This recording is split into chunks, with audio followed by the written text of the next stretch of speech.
What's up, guys? Welcome back to another episode. Thank you all for being here. I'm Cody, and this is going to be your astrological monthly forecast for the month of October 2025. October is going to be an interesting month, guys, just like every other month that we've been talking about this year. So to describe the month of October, the first half of October is going to be maybe somewhat challenging. We still kind of have these planets going through Libra, making this square to Jupiter, and we also have, I think, Venus still going through Virgo, finishing up her time, going opposite Saturn, stuff like that. And we've been dealing with all this stuff for the past couple months, so we kind of continue this trend for the first half of October. But the second half of October, towards the end of the month, is actually looking really, really good.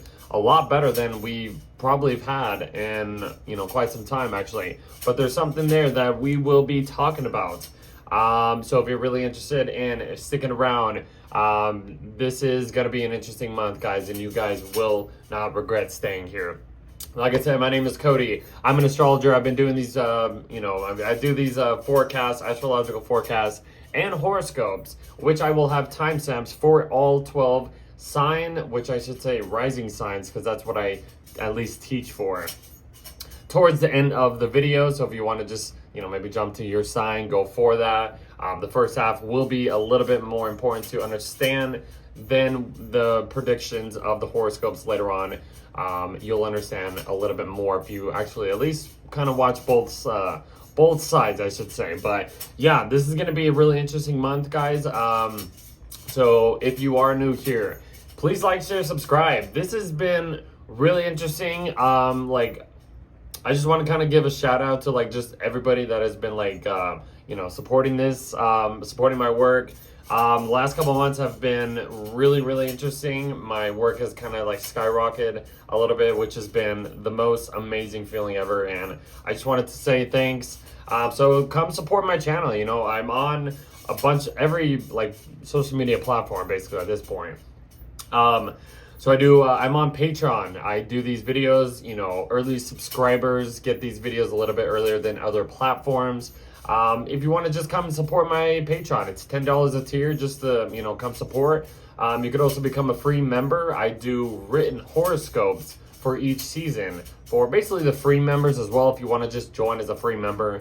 But you're also getting, it's for all members at least on that. So come join my Patreon. It's really interesting, to be doing this.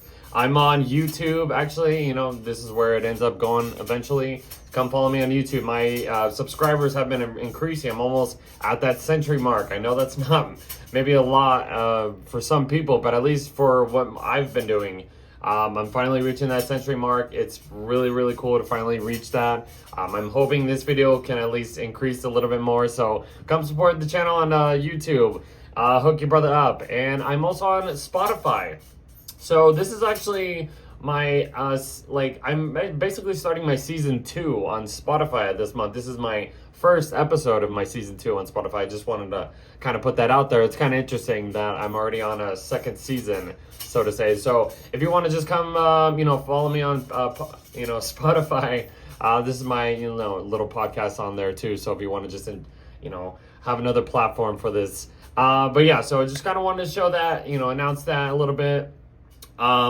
Let's get into some advertisements at this point. Well, actually, before we get to the advertisements, we got to talk about the main transits happening in this month, like we always do. So this is October, guys. Welcome to October 2025 for your forecast. There's going to be a lot to talk about this month, like in every month. Mercury's going into Scorpio. We also have the full moon happening in Aries this month, which could feel a little heated. We get Venus in her home sign of Libra, adding that dignified planetary energies that we kind of been having, because we just had Mars enter Scorpio at the end of September, so that kind of gained a little bit of a natural flow in a way, and having Venus go into Libra is gonna just add another layer to that. That's gonna be really nice.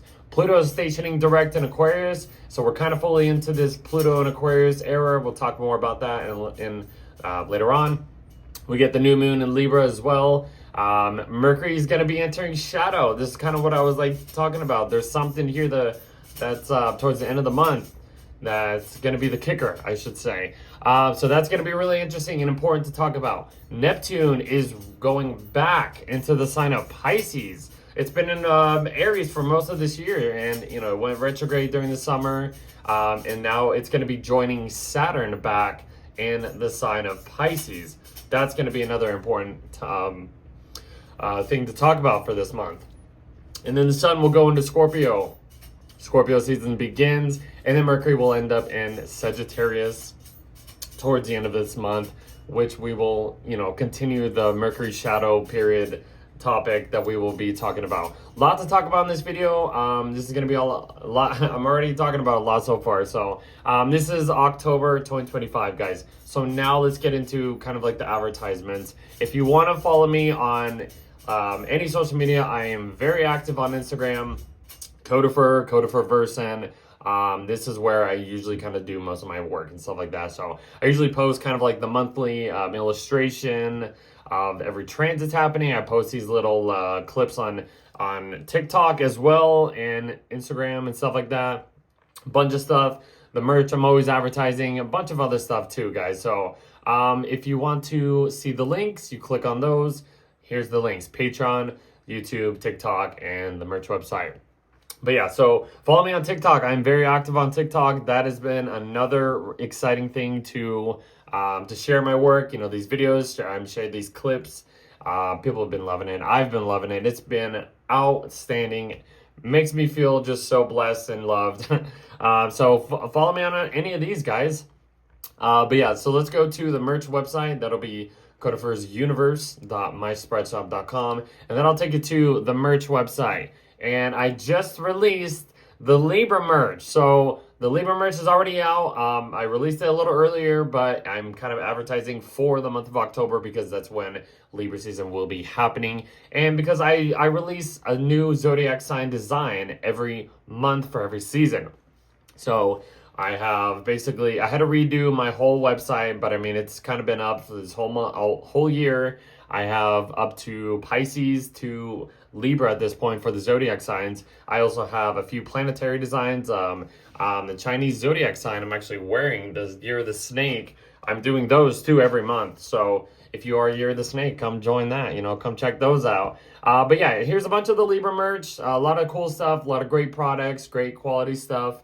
Here's the Virgo merch, like I showed you last video. A lot of cool stuff, guys. Every time I'm showing you this, it's like I'm gonna keep telling you guys, it's the best thing that you can ever receive. Christmas is on its way. Come get some Christmas gifts to your family and friends. Like, they are going to love it. I'm telling you guys. It's unbelievable. I'm always having a bunch of like 20% off sales every month. So my October, my October sales should be out at this point. So there's a bunch of stuff. There's like 8 slides, a bunch of other, stuff on here. Here's some Leo merch. I got a bunch of stuff on here, guys. Every zodiac sign merch. I've been doing this for almost 4 years now. It's unbelievable. The products are unbelievable. You guys are gonna love it if you want to check it out. There's so many cool things on here. There's even stuff for kids. Get some like backpacks if you need any school like backpack stuff or whatever, kids clothing or whatever. There's a bunch of stuff on here, guys. Like it's really exciting to share this. It's just cool. So just come check it out. If you just wanted to check it out, just look around, see what's on the website. It's cool. This website is the best thing that I've ever done. And I love sharing it. I love, gifting people with these products. Everybody loves it. It's unbelievable. So just kind of wanted to show you a couple slides on that. If you want to come check out the merch, codefersuniverse.myspreadshop.com, or just follow me on Instagram and go to the link too. I mean, you can always, search, whatever you want. You can do a bunch of stuff. You can even customize these clothings. Like, let me just click on one of these real quick, and you click on those. And if you don't want, the design that I have on here, you click this little pencil thing, and then you go to customize. And this is probably one of the coolest things you can do on this website is customize your own stuff. That was something that I was customizing a second ago. But yeah, like you just click this, you click the garbage, thing, whatever. You go to over here in designs. You can get any designs that you have on your phone or computer, or you can also click designs from the community, and they have so many other categories and stuff like that that you can pick from. So just come check it out. It's really, really cool. Like I'll click on music and stuff like that. And it just, you just shows a bunch of stuff, some free stuff, a couple things that you can, add on and stuff like that. It's really exciting, guys. So any of that stuff, like let's just kind of, put this on here. Let's select that. And let's change, there we go, something like that. And you can just kind of just like do that or whatever. Like it's really cool. You can just do any of this stuff. You can customize anything, bro. It's unbelievable. I know I said that. I'm going a little bit too far, but hey, this is really exciting to do this stuff. So I just wanted to kind of put that on the, on here too. So that's another thing you can check out. That's my website, guys. It's cool. You guys will love it. So yeah, follow me on Instagram, Codefer Versen, or just any other platform that I advertise for you guys. All right. So let's get back to the month. Okay, so let's get into the horoscope, or I should say the forecast. So I'm going to be at least talking about the forecast. Takes about maybe, let's just say half hour, 40 minutes, maybe the first hour, something like that. I'll try to get through this a little quicker than did last month. Last month was a little bit more to talk about. It was a little longer video than I expected. So let's kind of just get into the forecast to get started with this. Okay, so this is going to be your astrological monthly overview for the month of October. I was trying to record this the other day and my other phone kind of ran out of storage, so I had it kind of like cut off right as I was getting into the good stuff too. So let's hope it doesn't happen to my other phone. That was like really annoying though, but okay, so October 2025. So this is going to be another interesting month, guys. We are getting a little bit more better astrology, I would say, starting in October at least. There's a period from October to I think like January. There's just so many good things happening, so many positive transits. It's just not so crazy like we've had for most of this year. And I'm really, really excited to talk about that. So let's get into this. So the first big thing happening is Mercury. Like I said, these planets going through Libra are going to be squaring Jupiter. So Mercury is the second one making a square to Jupiter. Mars did it last month in September. That was kind of just like overdoing more than you can handle. Having Mercury here, the planet of the mind, the communication, processing information.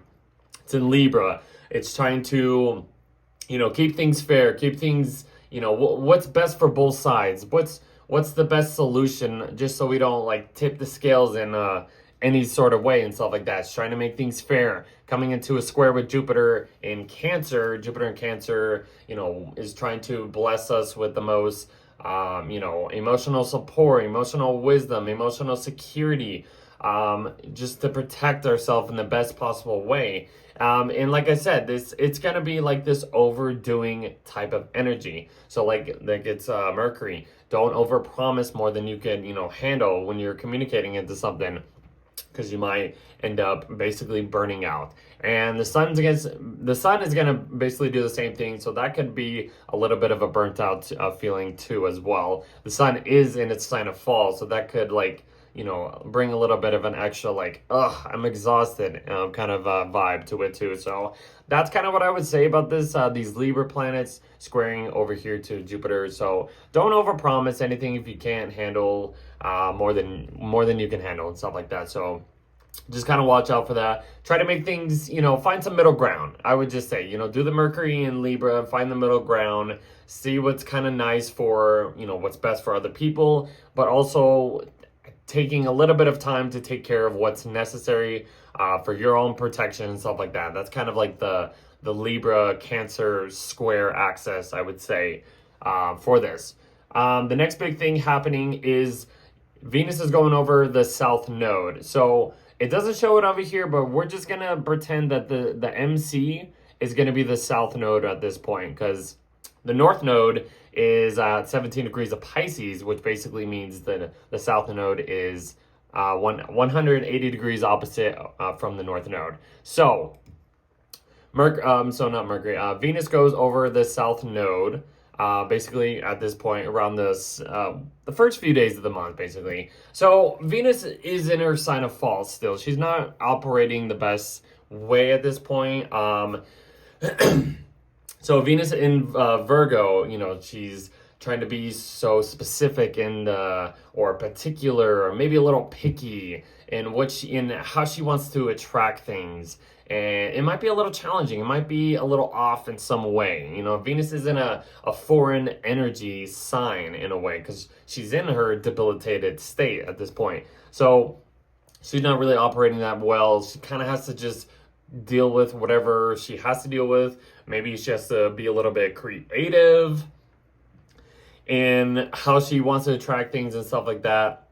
Having Venus going over the South Node, though, is basically gonna force us, I wouldn't say force us, but just let us release any unwanted junk, any unwanted values that we don't need anymore, any specific things and stuff like that. I mean, she's gonna eventually go opposite Saturn, which is gonna kind of create a little bit of a tension through commitments to our relationships and stuff like that. But Venus on the South Node, release anything that no longer serves you. And when it comes to relationships, what you want to value, what you want to possess, what you want to how you want to express love in some way. Even if this is a partner and stuff like that, you will need to kind of have that conversation, and there needs to be some releasing or letting go. Not saying you need to break up, but just maybe address something that you don't really need to really worry about. And that's the little things, the little details. Venus and Virgo is really picky on a lot of things. So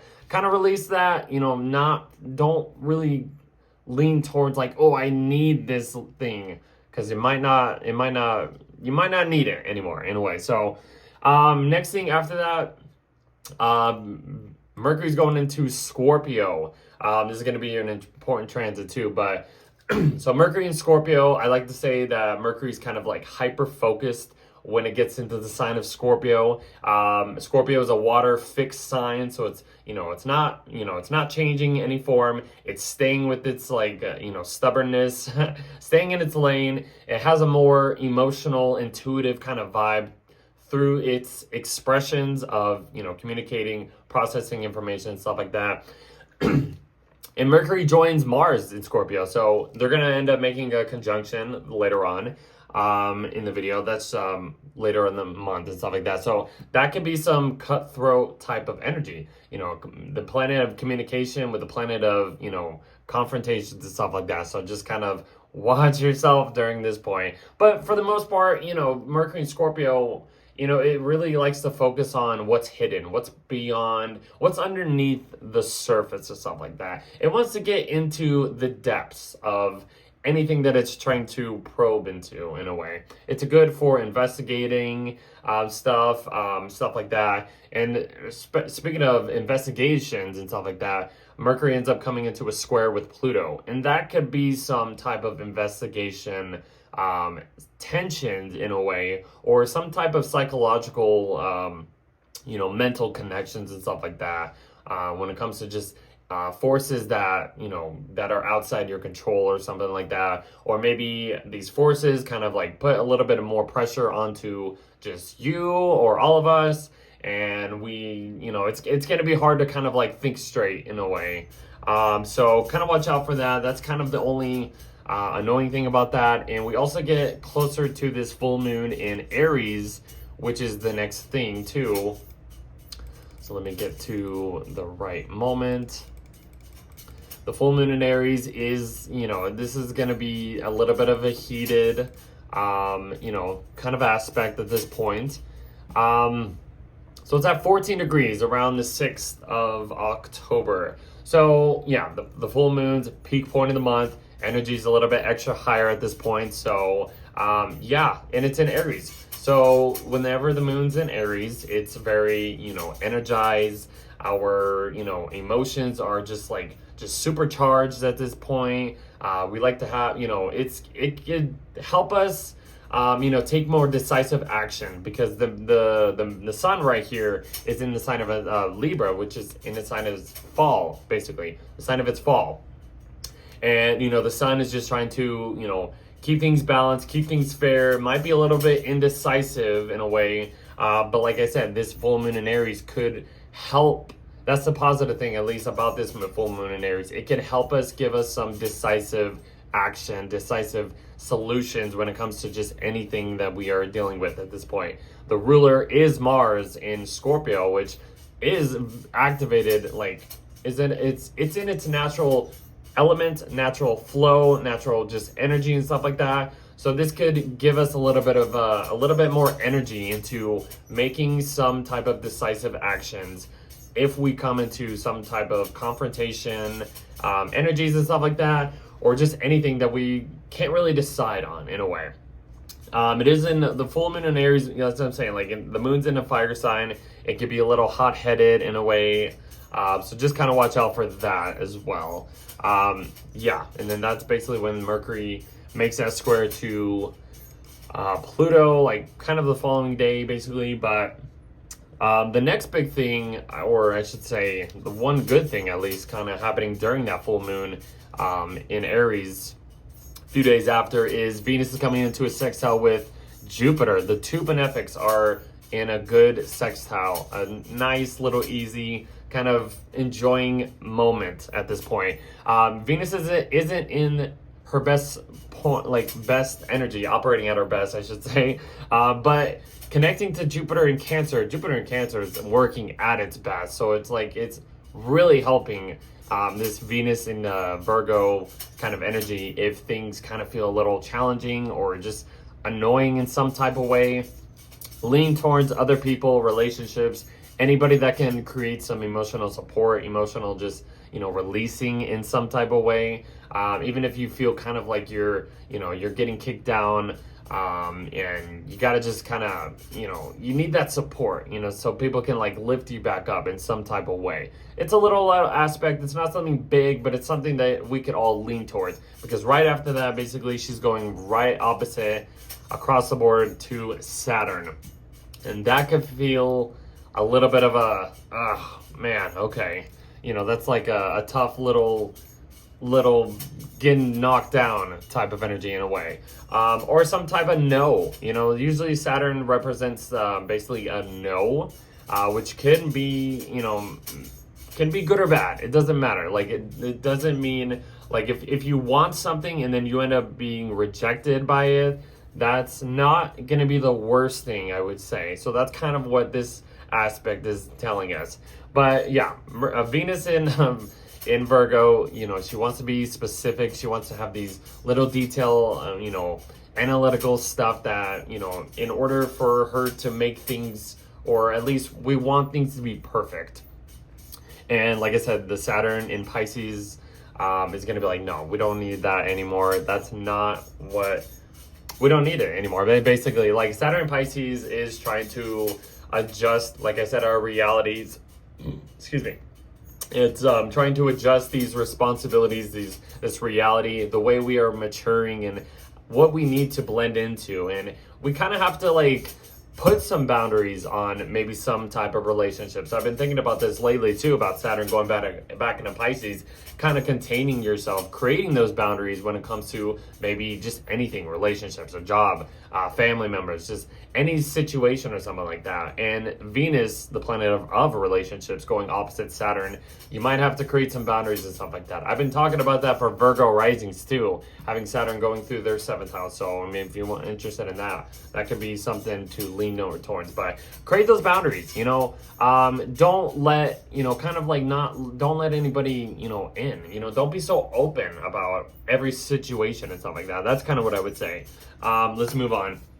After that, Venus ends up going into Libra, which is okay, now she's in a better position at this point. She's in her home sign. She's more dignified than she was in the sign of Virgo, at least. The only thing coming into, as soon as Venus gets into Libra, she goes opposite Neptune. And there's the more confusion energies happening at that point. So what I would say, kind of like following up the opposition to Saturn, if there's any like deception, some type of illusions, or just some type of just like, I would say like not all glitters is gold kind of energy and stuff like that. So it's like, let's just say you get a no from, let's just say an authoritarian figure, or some commitment issues. You kind of have to like, put some boundaries on. You go and then she gets into Libra, and then it's just like, ooh, what's this shiny new thing and stuff like that. And it's like, do I actually like this, or is this gonna be bad for me? Like, that's kind of what the vibe is at this point. She kind of switches signs and stuff like that. So watch out for, deception, illusions, manipulation, some type of that stuff. Don't fall for everything that looks pretty shiny and neat and new and stuff like that. So, but as soon as after that, she comes into a trine with Uranus, giving some solutions, giving some outlets onto anything that that might feel a little uncomfortable or just challenging in some type of way and stuff like that. Venus in Libra is working at her best. She's trying to get the best possible fairness, keeping the scales balanced when it comes to just like give and take of just relationships and anything that it wants to possess and value. Trining Uranus in Gemini over here. This is some social connections that can really like help you break out of certain, let's just say cycles, certain patterns and stuff like that. Just so it kind of helps out the balancing evenness, the fairness that it comes with this transit. And then she ends up trining Pluto over here, giving a little bit of an empowered feeling when it comes to connecting with people, with groups of people, just friends, anybody that has your back. That's what these planets have been doing. And when they go opposite these two, and then they have the trine between, they follow the grand air trine that's been going on, which has been really lovely, actually. So lean into that if you need some of the support. Then the next big thing happening is the sun going into a square with Jupiter. Like I've mentioned, these planets going into, this square to Jupiter. You might have to, watch how much you can handle at this point. Your ego might be a little conflicted in some type of way. You might, want to keep things simple and, fair, do what's best for both sides. But then you're like, I kind of want to, enjoy the Jupiter in Cancer and indulge in all the sweet and loving, protective things and stuff like that. And it's like, well, you gotta, you got this thing you gotta deal with, at this point. So it's like, kind of have to deal with it, so just adjust your kind of viewpoint and stuff like that. That's kind of what I would say about that. But after that, we start to kind of get into a little bit of a better astrology at this point, somewhat, I would say. Right after that, Mercury is then going over the conjunction with Mars, and that is bringing us to the new moon in Libra. So Mercury, Mars, like I said, this is a really important time, actually. So let's just go to the Mercury conjunct Mars transit. So like I said, this could be kind of a cutthroat type of energy. Mercury is in, fixed water, emotional, intuitive, kind of don't mess with me or I'll sting you kind of sign. It kind of cuts deep in a way. And that's Mars too. I mean, Mars is about actions, conflict, separating, getting things done. And if you cross the line, in some type of way, cross me wrong, I'm going to get this thing onto you. So that's kind of what I would watch out for. Even if there's conversations, this could be heated conversations. Like, words will cut deep. That's as clear as you can get it. And it's in Scorpio. This is emotionally, like, cutting deep. Like, whoa, you got to the core of the root of something like that. Like, if you say something. But Mercury, Mars, it's usually just energizing, mentally energized, mentally active in some type of way, getting things done, a certain way or something like that. That can also be a positive way of looking at this transit. So just kind of watch out for yourself. I mean, watch out for what you hear or do or something. I don't know, might come across some people some type of way or whatever, but I don't know. Yeah, emotional words could hurt in a way, but it's all good. We're coming up to the new moon in Libra to kind of, simmer things down a little bit, try to make things a little bit more peaceful and fair, and, let's kind of, tone it down a bit. That's kind of like where, like right after Mercury goes into that conjunction of Mars, the new moon in Libra is like, okay, let's simmer this down a little bit. Let's turn down the heat at this point. Because at this point, we're way past eclipse season at this point.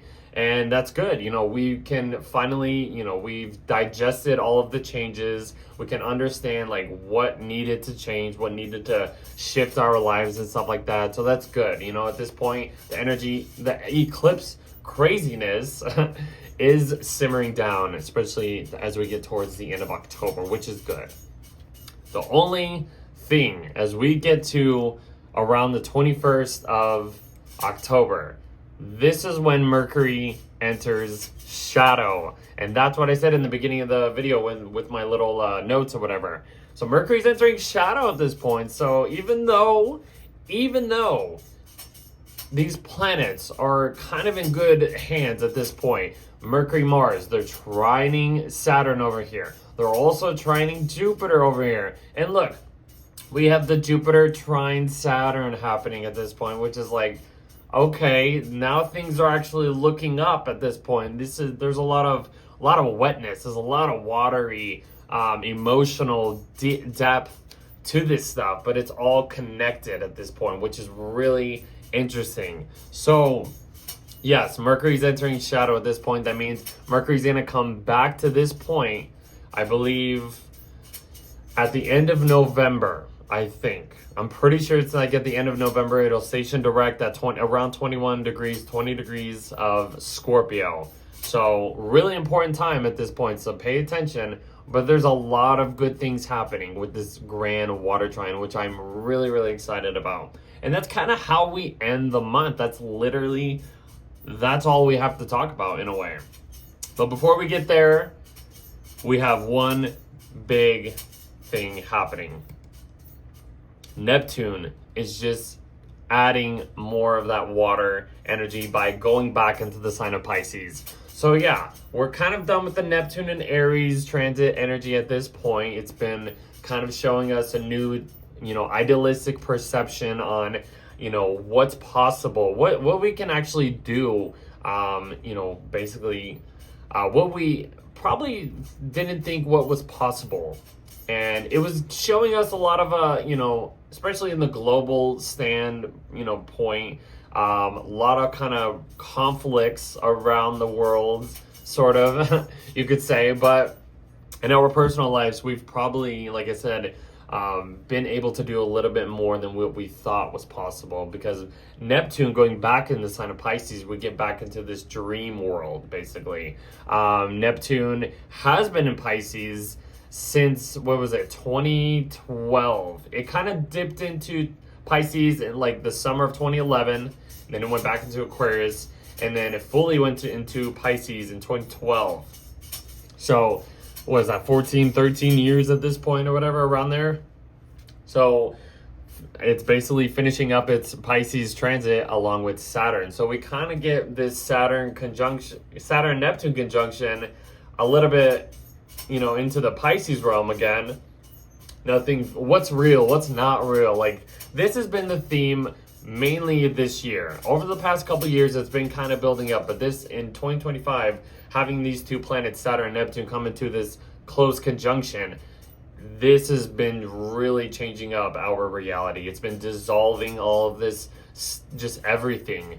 Nothing seems real. What is real? What is not real at this point? Like, it's been a huge question. So it's just interesting having, Neptune go back into the sign of Pisces and finish its 14-year long transit in this sign, which has been insane. Honestly, a lot of conspiracy theories, this is when social media kind of boosted up at this point, when, kind of Neptune got into Pisces. It kind of took it to the next level, I should say. It started in long time ago when Neptune was in Aquarius, but when Neptune was in Pisces, it just really took it up a notch in a way, and it's interesting. So, but yeah, Neptune going back into Pisces, kind of bringing back the Saturn-Neptune conjunction, what's real, what's not real, changing up this reality, our perceptions and stuff like that. These two planets are finishing up their time in Pisces for the next few months, and they'll re-enter Aries. Neptune will enter Aries at the end of January of 2026, and then Saturn will follow, entering Aries in February, near Valentine's Day in February 2026. So that's kind of like how long we have left of these planets in the sign of Pisces. But yeah, so, and then the sun enters Scorpio, I should say. That's the next big thing. So, the sun gets out of its sign of fall, which is really nice. It gets a little bit dignified entering a new sign, a fresh new sign and stuff like that. It has like this huge Scorpio stellium happening at this point too. So, but yeah, sun is going to be in Scorpio from like October 22nd through maybe like November 21st, 22nd, around there. I don't know exact date, but we'll get to that next month. But so yeah, the sun goes into Scorpio. We're in the middle of fall at this point. The season is really changing at this point. We are kind of preparing for winter. So the energy usually during Scorpio season is when like all of the, everything just kind of just holds as much energy as we possibly can, to store anything, to store up any energy and stuff like that. Like it's like trees, basically, this is when the leaves kind of shed, but this is where they absorb all of their energy into the roots and stuff like that to prepare for the next cycle, and that's because winter is coming. So that's kind of a little side note I could say there. But yeah, other keywords about Scorpio, you could say it's passionate, it's intense, it's magnified. There's attractiveness to it. It's an all or nothing type of energy. Sexually oriented. There's a little bit of a jealous type. There's investigation type of energies. A lot of probing, mysteriousness. Just all that suspicious kind of stuff, secretive. Just little things, it's emotional, it's possessive, very strong desires and stuff like that. It's a Mars ruled sign. Few keywords you can talk about Scorpio and stuff like that. So, but yeah, that's kind of how we end the month. And then basically, like I said, all these planets are connecting in good hands with this grand water trine, which is really, really awesome. And this energy will continue as we go through October, November a little bit. So yeah, that's really, really exciting for any long-term plans. Like these planets are basically, connecting to, let's just say, Jupiter over here, which is bringing the most growth, emotional support, protectiveness and stuff like that. We're getting this higher hope, more optimism, this perspective of like, if we take care of ourselves, we will end up gaining the most out of this transit. When it comes to security, protectionness, and stuff like that. And then coming over to this Saturn in Pisces is, adjusting to these long-term responsibilities, the realities, how we are maturing and disciplining ourselves.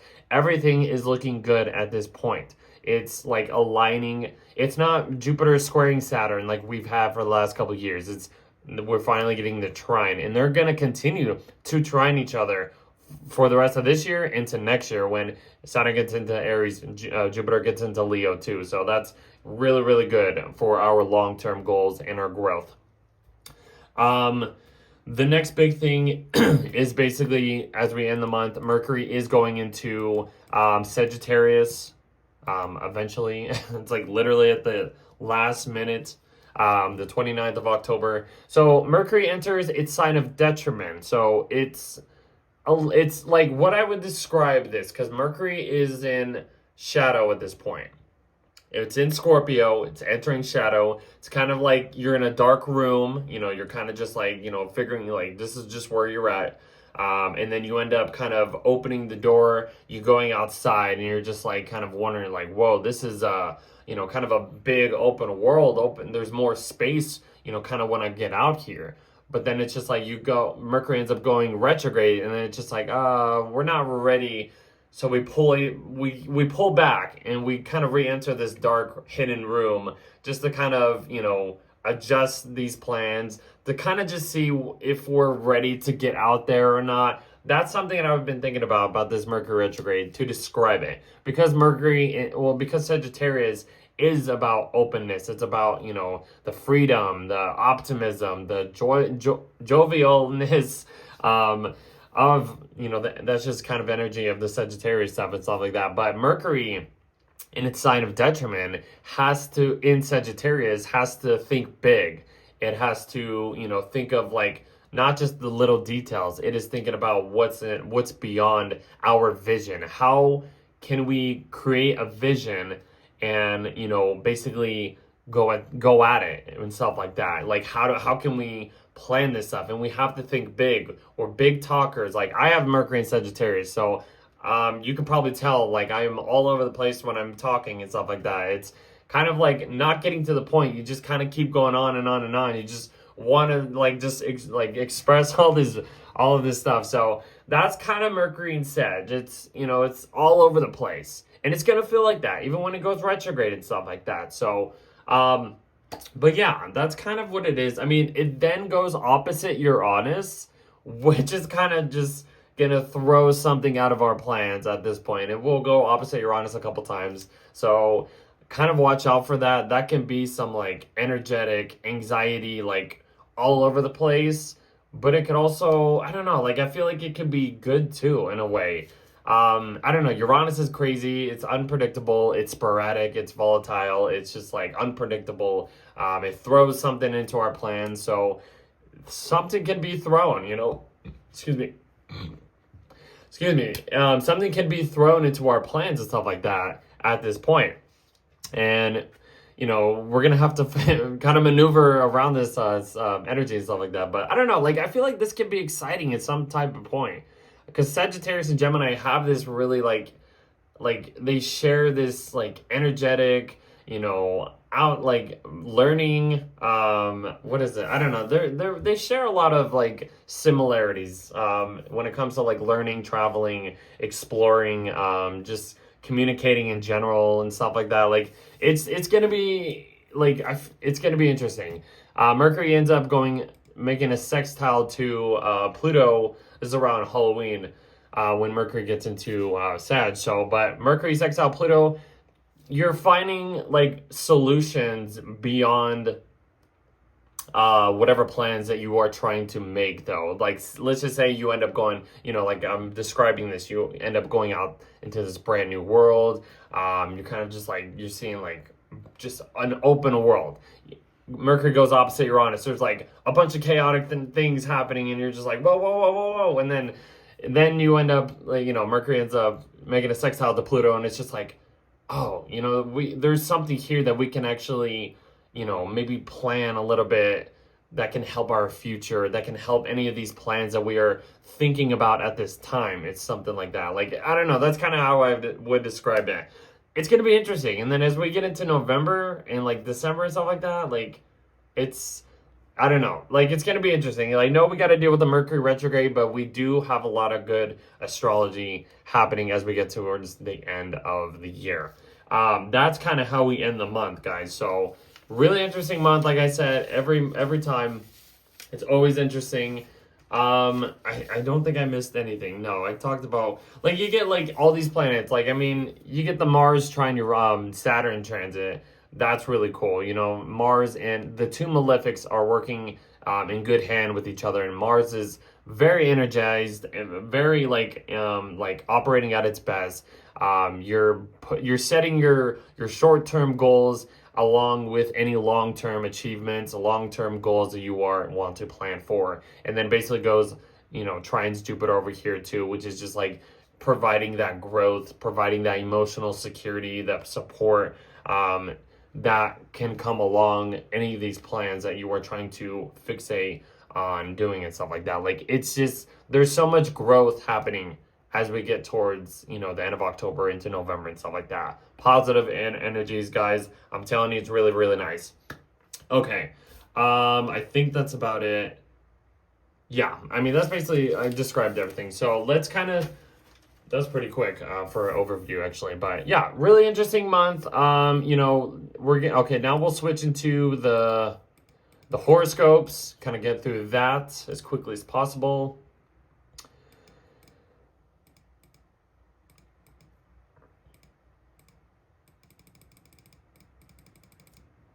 All right. Oh, wait. Okay. Okay, I need to... Okay, so... What I usually like to do, like I said, there will be timestamps for these horoscopes and throughout this video and stuff like that. If you want to just jump to your sign, your rising sign, you got to know your rising sign to know the best accurate predictions that we can provide, that I can provide at least, to help you out, gain that perspective and stuff like that. So please like, share, subscribe if you haven't already. Thank you for being here for the overview. Now we are getting into the horoscopes and stuff like that. I know I'm a little all over the place. Just trying to get you guys hyped up too, because this is some good astrology we're talking about.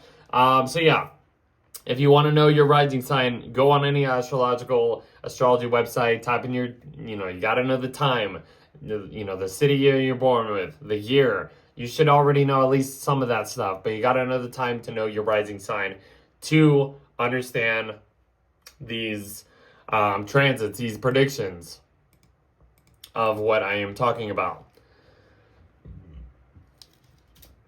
I gotta get a drink. I didn't drink at all in the last video, and it just went 3 hours. I was like, how did I do this? Crazy video though. Super excited about that. If you haven't seen September, huge month, but yeah. October. All right, so if you are an Aries rising. If you are an Aries rising, this is going to be your horoscope for October. So the first major thing is Mercury. Whoops. Let's get this right. Mercury is going into your 8th house of Scorpio. So you're kind of thinking, you're putting a little bit more focus on this 8th house theme. This is deepening these relationship connections. This is getting a little bit more mysterious. This is getting a little bit more, hyper focus on more psychological topics, maybe occult topics as well. Kind of figuring out how you can pay off any debts, how you can inherit any resources from other people, or kind of inherit any like joint financial like agreements or contracts with other people that can help you support, any financial or just resource, security in some type of way.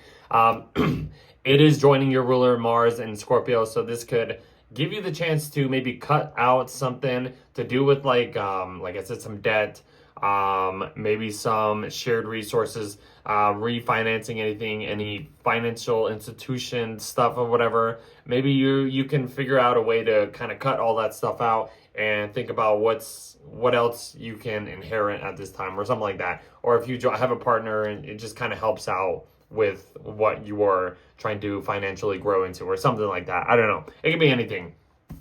Then you have the full moon happening in your 1st house. So there's something shining the light on you, and your personality and stuff like that, and your identity.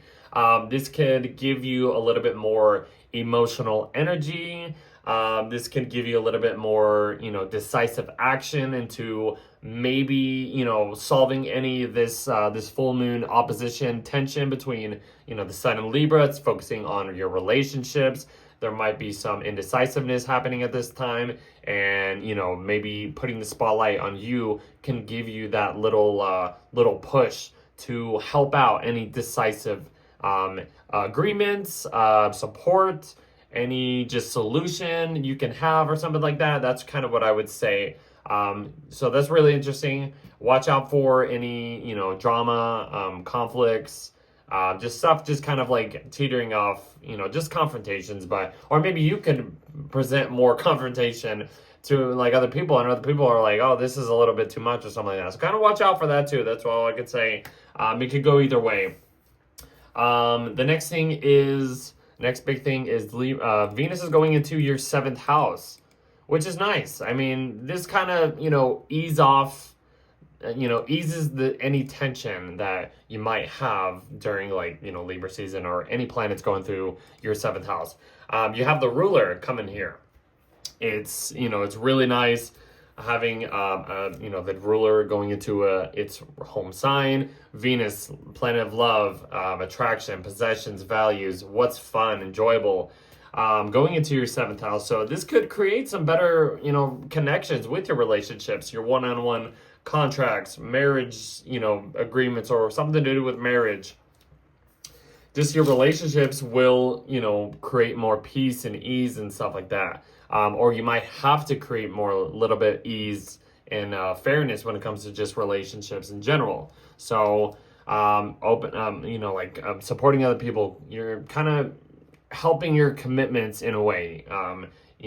Ease off any tensions and stuff like that. Like I'm repeating myself at this point. So, the next big thing is Pluto is stationing direct in your 11th house. So all of this new Plutonian, futuristic things that have some empowerment when it comes to connecting with friends, connecting with groups of people, looking at your lifelong goals and what do you want to achieve in the world and stuff like that. Anything, like I said, any opportunities, anything to do with like group dynamic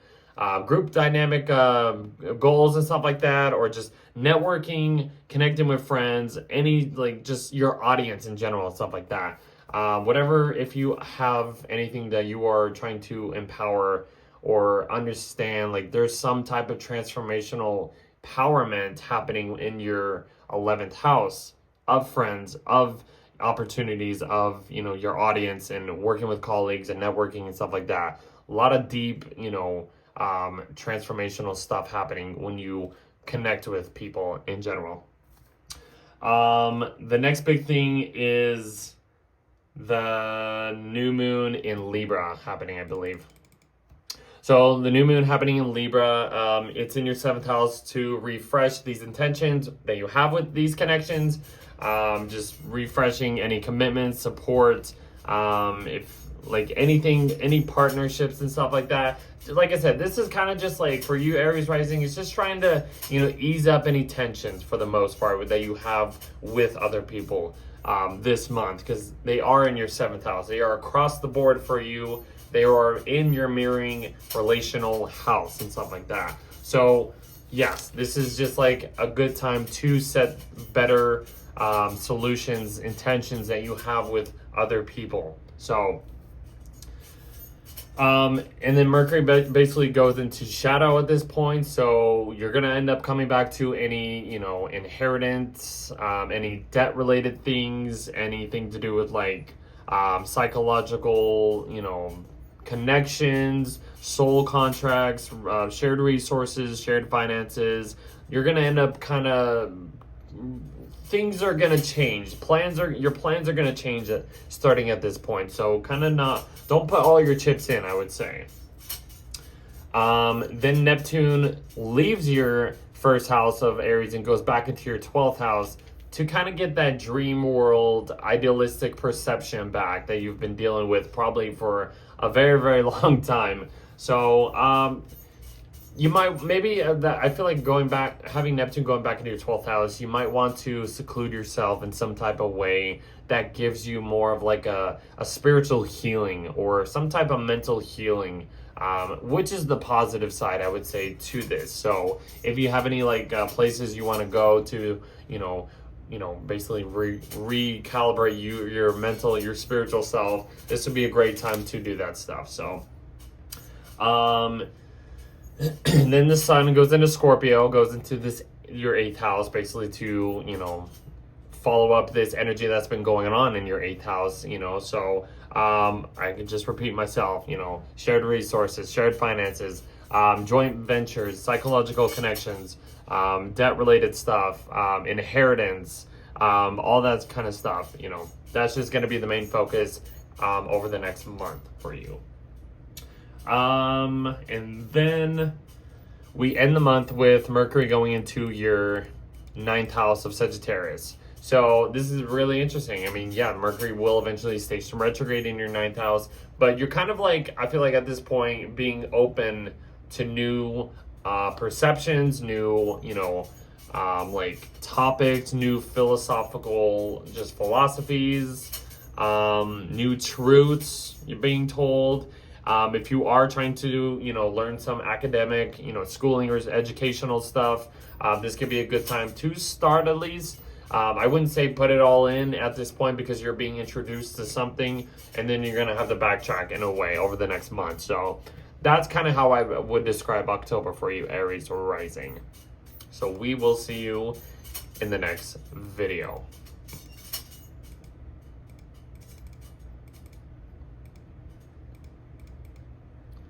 All right, for Taurus risings, let's see. The first thing happening, where are we at? Okay, whoops. Okay, so the first thing happening is Mercury is going to go into your 7th house of Scorpio, joining Mars. So if there's been some like confrontations or any kind of like, I don't know, drama or just oppositional forces when it comes to just like relationships in general, that's kind of what's going to continue. I mean, it is in your opposite sign, so there has to be some middle ground or compromising energy throughout this month, I would say, for you guys. So having Mercury go into your 7th house of Scorpio, yeah, this is just going to put the main focus on supporting other people, being more social with other people, connecting with these people, trying to find, better commitments that can help these long-term, relationships that you have in general at this point. So yeah, and then we're basically kind of coming up to the full moon in Aries at this point. It's in your 12th house. There's something kind of being lit up in this behind the scenes, not really, very open place. This is a very hidden, isolated place for you. But there's something here that's showing you maybe you need to have some type of like spiritual releasing, or this emotion that you maybe been holding on to is coming to light and it's kind of bursting out in some type of way, which could feel a little impulsive in some type of way. Like, kind of watch out for that.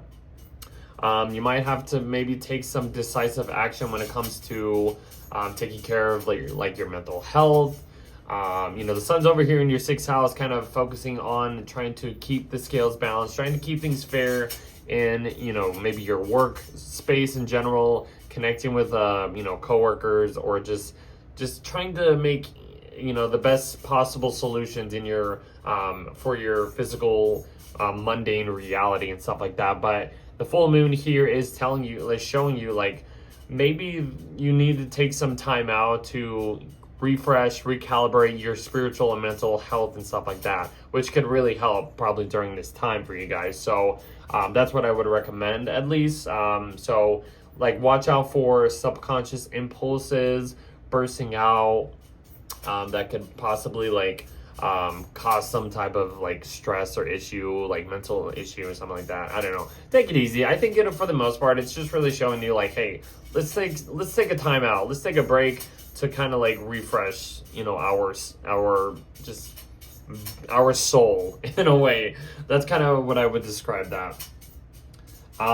Then your ruler enters your 6th house to kind of ease up any tensions, anything to do with like, your work space in general, your mundane reality, what you have to do in order to, make ends meet or whatever that saying is.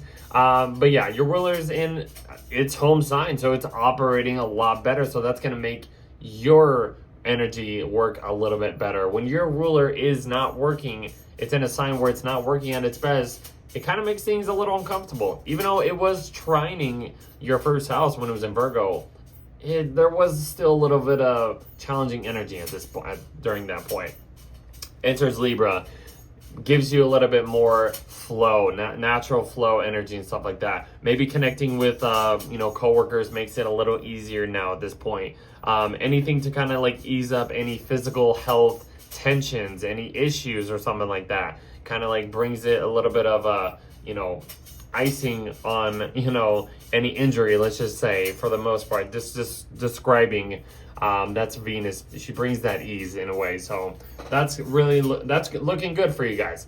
Then Pluto stations direct in your 10th house. So this revolutionizing empowerment when it comes to like changing your career or public life in general. You're starting to understand like there's more that I can do when it comes to just like my career and my reputation and stuff like that. And maybe there's a little bit of an empowerment on that. Maybe there's a little bit of a tension having Pluto squaring your first house in some type of way. That probably is the only issue, I would say. But for the general vibe, you're finding how you can express this powerful force when it comes to your reputation and stuff like that, which is really cool at this point. And it can go beyond, like, it's in Aquarius, it's looking towards the future and stuff like that.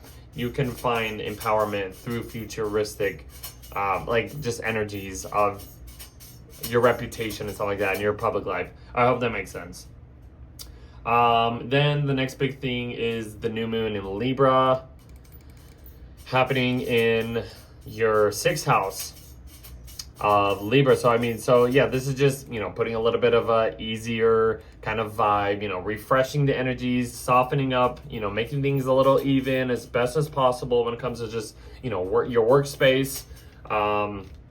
You're just, let's just say, any wellness, any fitness training, or just kind of physical health, related issues, or just stuff that you want to maybe set intentions to. If you want to set a better diet at this point, this would be a great time to do that. If you're taking care of any pets, maybe you want to get a new pet, or, maybe just try to make better just solutions for, taking care of a pet or something like that. I don't know. It could be anything, or just even just taking care of your well-being yourself. You're setting intentions to just have better, healthier, I would say systematic routines, or just organizing in some type of way that can bring more ease and, balancing peacefulness and stuff like that. I don't know. It can be anything. Then Neptune goes back into your 11th house to kind of get back into this dreamy, vibe when it comes to connecting with friends, connecting with groups of people that can kind of get you, that can blend your, perspective or something like that. Even though Saturn's with Neptune, things don't feel real. There's a heaviness when it comes to this, maybe a lot of boundaries, or you're trying to form good boundaries with people, but then there's maybe some uncomfortable, challenging boundaries happening at this point. It's a double-edged sword, I would say, because they're still kind of together. But Neptune going back into Pisces, dream world, kind of just blending yourself, blending your perceptions, your idealistic concepts on everything when it comes to just your lifelong goals and what you want to do out there in the world. And then the sun goes into Scorpio, putting more of a spotlight on relationships, other people, supporting other people, commitments, partnering up with people, something to do with marriage, just trying to find some middle ground for the most part and stuff like that. That's kind of how we end the month for you guys. And then we get Mercury in shadow basically at this point, so it's going to come back. So if there's any relationship, partnership, business contracts that you are maybe planning for, thinking about, you're going to have to rethink any of these plans before you can, put your chips all in and sign any new contracts, I would say. And then Mercury goes into Sagittarius to kind of open up this new idealistic viewpoint, I would say, when it comes to 8th house, shared resources, shared finances, joint ventures, psychological connections, deepening these relationships, inheritance, debts. I don't know if I said that already. Yeah. This is going to be the main theme. Your relationships you're going to have to rethink these relationships over the next couple months for you guys. So that's going to be the main theme. So kind of just hold off on any agreements or any deepening soul contracts that you want to, or maybe offering at the time. Take a step back. Be hold on. That's going to be the general vibe. And that's it for you guys. We'll see you in the next month.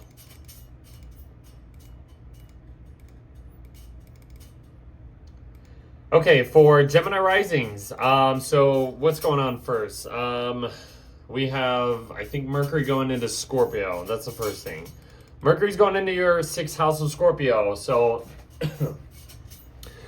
your mindset's going to be kind of, focused on, your daily work schedule, kind of organizing a more emotional, creating a little bit more depth when it comes to just like focusing on your physical health, your work schedule, just wellness in general, even if it's, you know, you focusing on a pet or your own health, or, you know, trying to connect with coworkers, even though there might be some, you know, some confrontational connections or confrontational actions happening around, maybe stirring the pot because Mars is here in your 6th house. Mars likes to be in the 6th house though, and it likes to be in Scorpio, but there may be some stirring the pot. There's Mercury's going to connect with Mars eventually, so I mentioned that in the beginning of the video. It could be some cutthroat, sharp words, deep, sharp words can be said that can possibly hurt in some type of way. So you're gonna have to watch out for that at this point. But your focus on your kind of your hygienic side, your wellness, just your systematic routines and stuff like that, your work schedule, all that kind of stuff. Kind of just creating a fixed way of doing all that stuff. We come up to the full moon in Aries in your 11th house. So this is shedding a light on, you know, friends, group matters, group related matters and stuff like that, goals, your lifelong goals, opportunities, networking with other people, alliances, hopes, dreams, huge financial, you know, like gains from your career. You're kind of just like being aware of this stuff at this time, and you're like, okay, this is kind of giving me a, you know, more decisive action, energizing these emotions of how I can, you know, like how I can perform and receive, you know, things from like audience or something like that, or other people or community services in general like that. The sun's in your 5th house. It's in its sign of fall, but it's also trining your 1st house, which is nice. It's in your 5th house, the sun. Of like I said, this is kind of like the performance kind of area, and then the moon over here in your 11th house is shining the light on your audience of how you are being received from these creative hobbies, creative outlets, creative, just anything that you are trying to just have a little bit more fun with. And this could be, you know, having fun with friends or spending time out there and just meeting people or something like that, you know, kind of connecting to more groups of people. I would say that could be fun. I mean, I feel like that could be accurate as possible. Then the next big thing is Venus is going into your 5th house, which could bring a little bit more fun and ease to, you know, your creative side. If you are single and ready to go out and mingle, that would be the perfect time to do that. Your romantic interest is gonna be like lifted up in some type of way. Playing with children is going to be fun. Doing any activities or just any fun hobby that you want to kind of, you know, just lean towards or whatever. This could bring more, you know, like just good energy at this point. It is trining. Venus is working so much better at this point too. So it is trining your 1st house of Gemini. But yeah, your creative hobbies, anything to do with just funness. Venus loves being in the 5th house, I should say, on top of being Venus loving to be in Libra. It's good energy, guys. So, like, just go out there, you know, connect with people. This is gonna be a fun time for you guys to connect with other people and, you know, just have a little fun, you know, go out there. I don't know, like, I don't know how to best to describe it, but that's really interesting.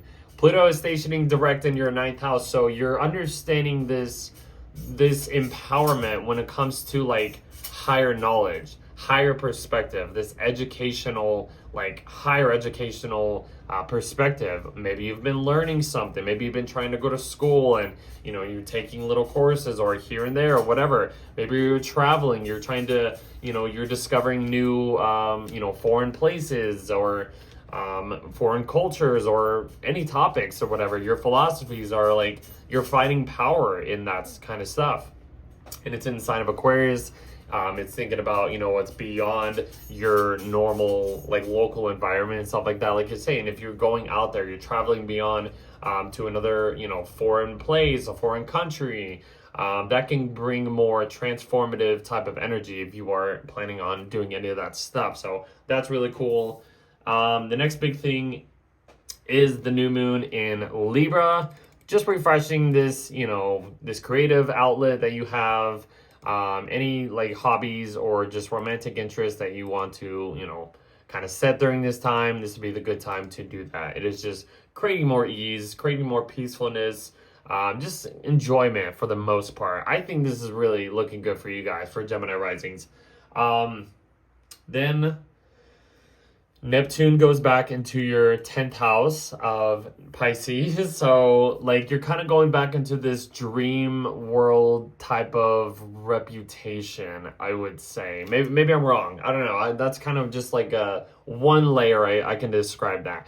I mean, Neptune is with Saturn. So, you know, what's real, what's not real when it comes to what you want to be known for in your career, your public life. You're just kind of blending these energies together. You're kind of like adjusting to new realities, adjusting your idealistic perceptions of, you know, finishing up this area for you before we kind of move on to this new energy that we've been introduced to. So that's kind of what I would describe that energy. Then the sun goes into Scorpio, entering your 6th house to follow up this, 6th house routine, systematic, health related stuff, physical health, wellness, taking care of any like pets or leases in some type of way, just trying to get organized in the best possible way in your workspace, how you make, do these like work related things to, make ends meet and stuff like that. That's just going to continue as we go through the month of October into November. And then the next thing is Mercury is going into your 7th house of let me back up a bit. Your ruler is entering its shadow at this point, right before it enters your 6th house. I think it's like around the 21st, something like that. It's like 21 degrees. And then it'll follow up, enter your 7th house of Sagittarius, kind of being like introduced to this new open world, open perspective when it comes to relationships, business contracts, support, any of that stuff, commitments as well. Your ruler is in its sign of detriment, so it's kind of not working at its best, but it's like trying to work twice as hard to understand the bigger picture in some type of way. But Mercury, your ruler, will go retrograde in the sign of Sagittarius eventually, and then it start going back into your 6th house of Scorpio over the next couple months. So there's some replanning that needs to be done before we can, put all of our chips in and put what we want to be done in some type of way. So kind of watch out for that. That's kind of just the whole how we end the month. The next Mercury retrograde coming up, scene and stuff like that, energy. So that's kind of it for you. We will see you in the next video.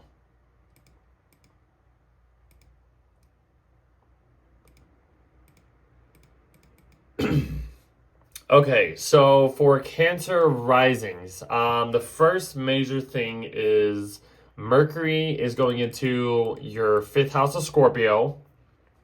So Mercury is coming into your 5th house. I mean, this is good energy for you. It's flowing in another water sign, so it's trining your 1st house of Cancer over here. You like that. That's going to be, I feel like all water signs, especially for October and November, will start to get more, good energy. You're getting this grand water trine building up this month. So that's looking good for you guys in your water houses.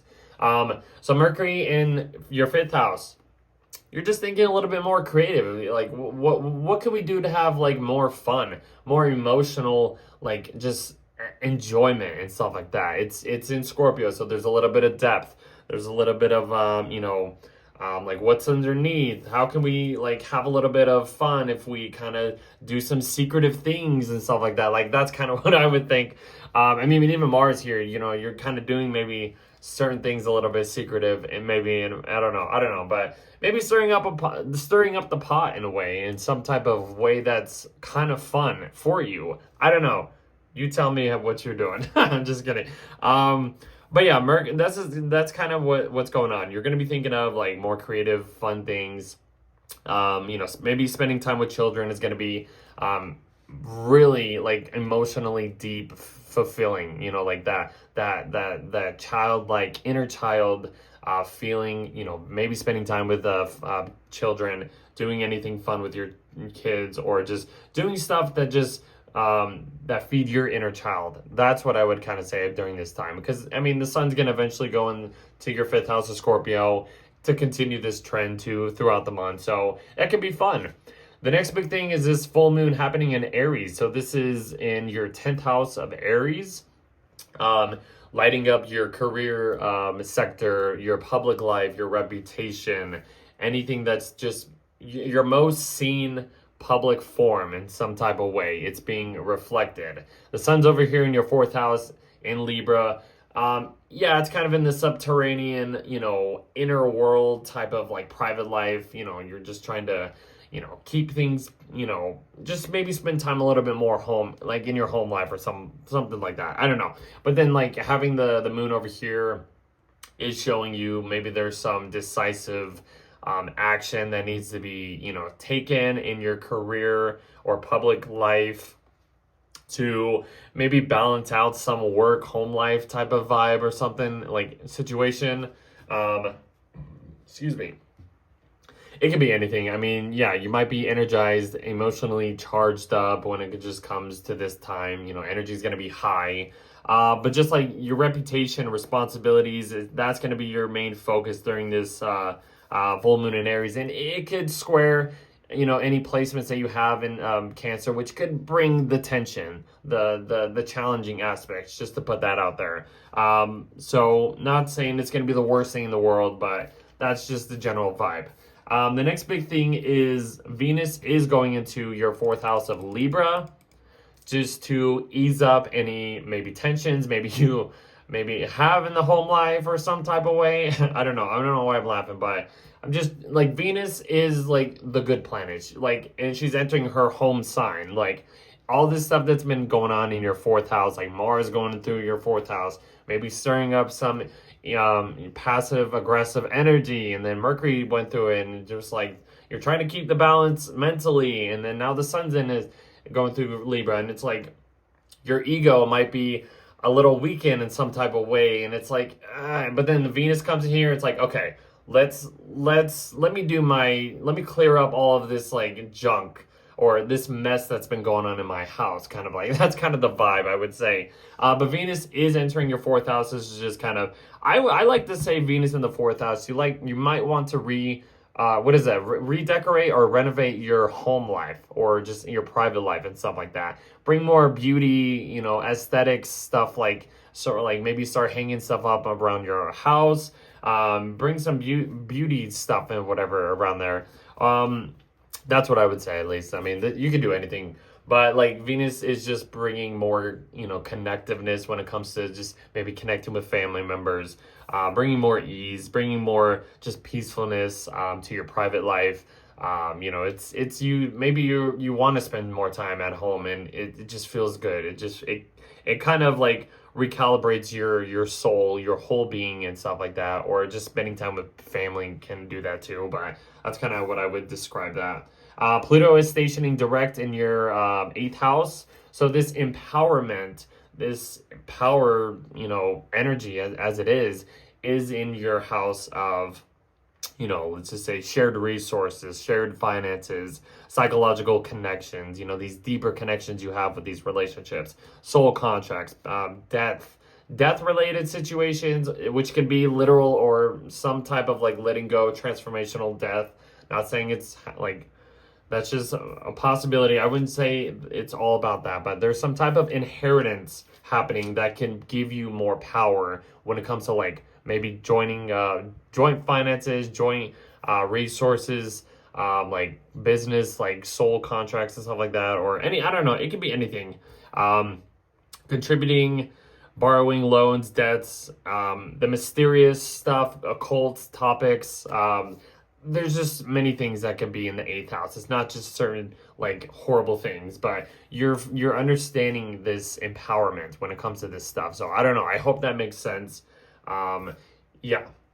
So the next big thing would be the new moon in Libra to, refresh all of these energies that I've been talking about, bring a little bit of another layer of like keeping things, simmer things down, lowering the temperature if things are a little heated around this time, or just any time or whatever. But this is giving you more intentions to do, more things around the house, around your home life.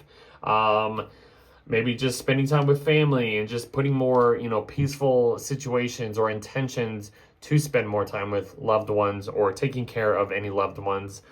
Your intuition might be, maybe, supercharged at this time, like just on point. Listen to your intuition if you need to, or with any situation, your intuition is your best guide, basically. Like, that's as plain as you can get it.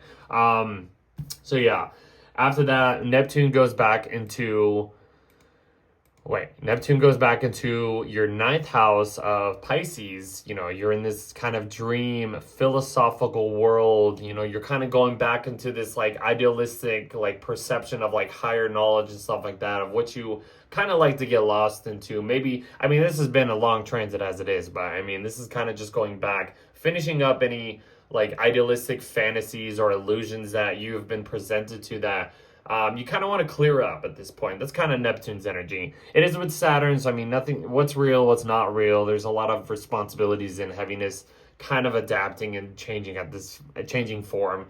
Your philosophies, truths, any like just higher knowledge perception is being kind of adapted and changing form in some type of way.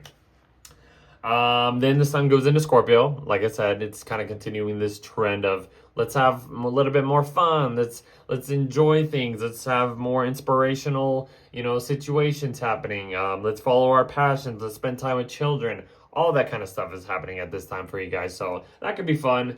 And then Mercury ends up going into Shadow, and then it goes into Sagittarius in your sixth house. So Mercury's in Shadow at this point. So whatever plans, whatever things you're going on or thinking about when it comes to like fun situations, children situations, creative hobbies, you're going to kind of be thinking about like, oh, this is something I want to do. And then it enters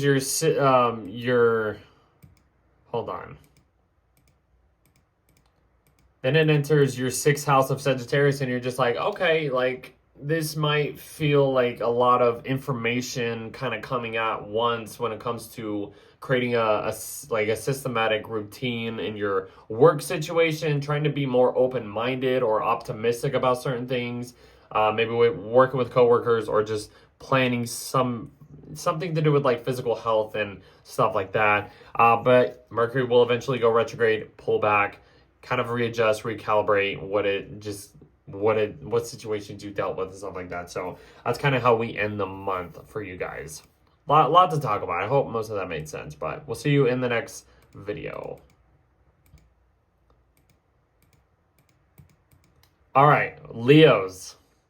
It's all about you now. Okay, so Leos, the first thing happening is Mercury's going into your fourth house of Scorpio. So yeah, you're thinking a little bit more deeper. You're getting connected to your intuition a little bit more, I would say, at this point. Maybe spending time, or I guess you can spend time more at home, I would say, but I would say the best thing is like your intuition is getting a little bit more deeper. That's not your ruler. The sun is your ruler. My bad. Mars here is basically in its home sign of Scorpio. You might be doing a lot more things that like around your home, kind of doing things in your private life, kind of keeping things a little secretive. But now the Mercury's here, your mind's getting a little bit more secretive. It's getting a little bit more hidden. You're not so out there in a way. That's kind of like the general vibe during the first few days of the month. We get to the full moon in Aries. So this is just kind of showing you a new perspective on just, maybe some educational topic, some philosophy, some truth. The sun is in your third house of Libra, so it's like, trying to focus on, keeping things peaceful for the most part and in your local environment. Maybe you're being a little bit social here and there, but then the full moon, or like the full moon is like showing you like there's more beyond the mundane in some type of way. If you are kind of just staying in your local environment for the most part, or connecting with friends, or trying to just do things what's fair for people are in your local environment and stuff like that. The full moon in Aries, I would say, is like, okay, this is the chance to kind of, you know, like I said, go beyond, shift your perspective, shift your thoughts, your just idealistic like world view and stuff like that, of like, you know, how can we, you know, be more social and connect with other people. Or this could be something to do with like something with like traveling or something. Like you want to plan on traveling, you're trying to keep things, you know, even and fair for the people in your neighborhood or who maybe close friends. But then it's like the moon in your ninth house is kind of giving you that spark of interest, that fiery decisiveness. Like, let's just do this. Let's just go out there. It doesn't matter if we come into some type of like challenge or something. I don't know. Like this could. I mean, it looks good. It looks good. I feel like I'm just like talking nonsense about this, but some higher perspective, some like decisive action when it comes to like just getting out there, learning something new, learning something beyond your local environment. I don't know. I hope that makes sense. That can be anything, but it isn't a fire sign, so I mean, it is looking good for you guys. I mean, if you want to travel or learn something, go at it at this time. I feel like it's gonna be a lot. Like the energy might be a lot. Like you're gonna be like, I want to do this, but you have to kind of like keep things what's best for other people too. If you want to like project this onto other people, I don't know. Like you tell me what's going on. I feel like I'm all over the place talking about that. Let's move on. Venus is then going into Libra, your third house, kind of easing up any connections you have, like during the full moon in Aries. Like maybe you're like indecisive on like I don't know if I should do this or who should I bring with me if I want to travel or something like that, or I don't know. You might have to make sure you have all of your ducks in a row before you can go out there. And then Venus is like, okay, let's just, you know, calm down. Let's simmer the energy down a little bit. We can find a solution. We can find the middle ground during this month or something. I don't know, like something like that. But yeah, Venus is, you might be more connective to other people, your friendships, close friendships, neighbors, anything to do with like your local environment, interacting with people. It's going to feel good. You know, if you're trying to do any writing projects or any writing, this can be a good time to just express more writing, you know, situations when it comes to relationships or like kind of sharing certain things or work, you know, connecting with people online, like social media, finding new friendships, new connections online. I don't know. It could be anything. It's an interesting month for you guys. Let's see. Let's kind of move on. Then Pluto stations direct in your 7th house. So it's in your relationship house of Aquarius. You're understanding this empowerment that, you know, that you have when it comes to connecting with other people. I feel like this is a good month, like for the overall vibe. It's just like really seeing your connections and seeing different perspectives and ideas and idealistic perceptions and philosophies and just contracts. There's just so much social like energies happening here for you guys. But yeah, you're understanding this empowerment, this power transformative kind of energy when it comes to working with other people, supporting other people, these like any business contracts you want to maybe sign up or kind of build towards. There's like this empowerment when it comes to like working with other people, even if it feels tense and like this oppositional force. You're gonna have to like find some middle ground and compromise a little bit more when it comes to just like understanding how we can transform these relationships. Like your relationships are going to be transformed no matter what in the most, you know, powerful way possible over the next 20 years. So I mean, this is a slow thing. This is going to be an unfoldingness of your relationships. Your relationships are not going to be the same once Pluto leaves Aquarius. So this is only the start. There's many things you can talk about that. So we got to move on. New Moon in Libra is next. So refreshing these energies when it comes to just like your local connections, interactions, networking, neighborhood people, friendships, online people, writing projects, basic educational skills, communication skills as it is as in general. Anything to do with like your transportational, situation, just refreshing it, simmering down, kind of making better solutions coming up after this. So then Mercury goes into shadow, but before Mercury gets into shadow, Neptune goes back into your 8th house of Pisces, which is kind of blending back into this, this idealistic perception of like, kind of, adapting your like these resources that you have with other people, and maybe you're connecting with let's just say it's okay. So the 8th house is shared resources, shared finances, psychological connections, the deeper sides of these connections that you have with your relationships, soul contracts, financial institutions, mysterious stuff, the occult topics, like all that kind of stuff. And then you put Neptune here. You're trying to understand the illusions that you've been dealt with as Neptune has traveled through this area of life. It's with Saturn. What's real, what's not real. This kind of energy continues. You're just adapting and changing these ways of like, with these shared resources. Maybe some type of debt is being kind of transformed, or you're trying to work on getting rid of like this debt. I don't know. It can be interesting, but your deeper connections, I would say, to really focus on, and how these financial situations with a partner is kind of blending and changing form in some type of way. I really hope that makes sense. And then Mercury goes into shadow. So whatever plans are going on in your like maybe home life at this point, you're going to come back to it.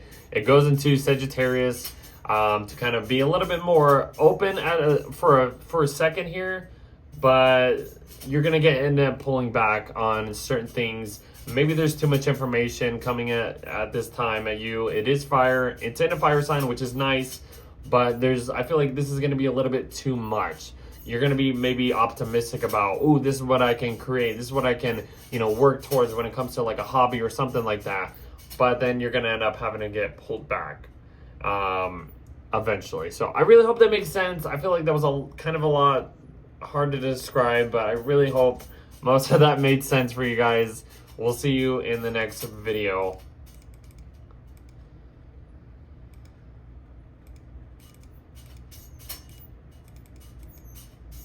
Okay, for Virgo risings, so the first main thing happening for you, Virgo risings, is Mercury is going into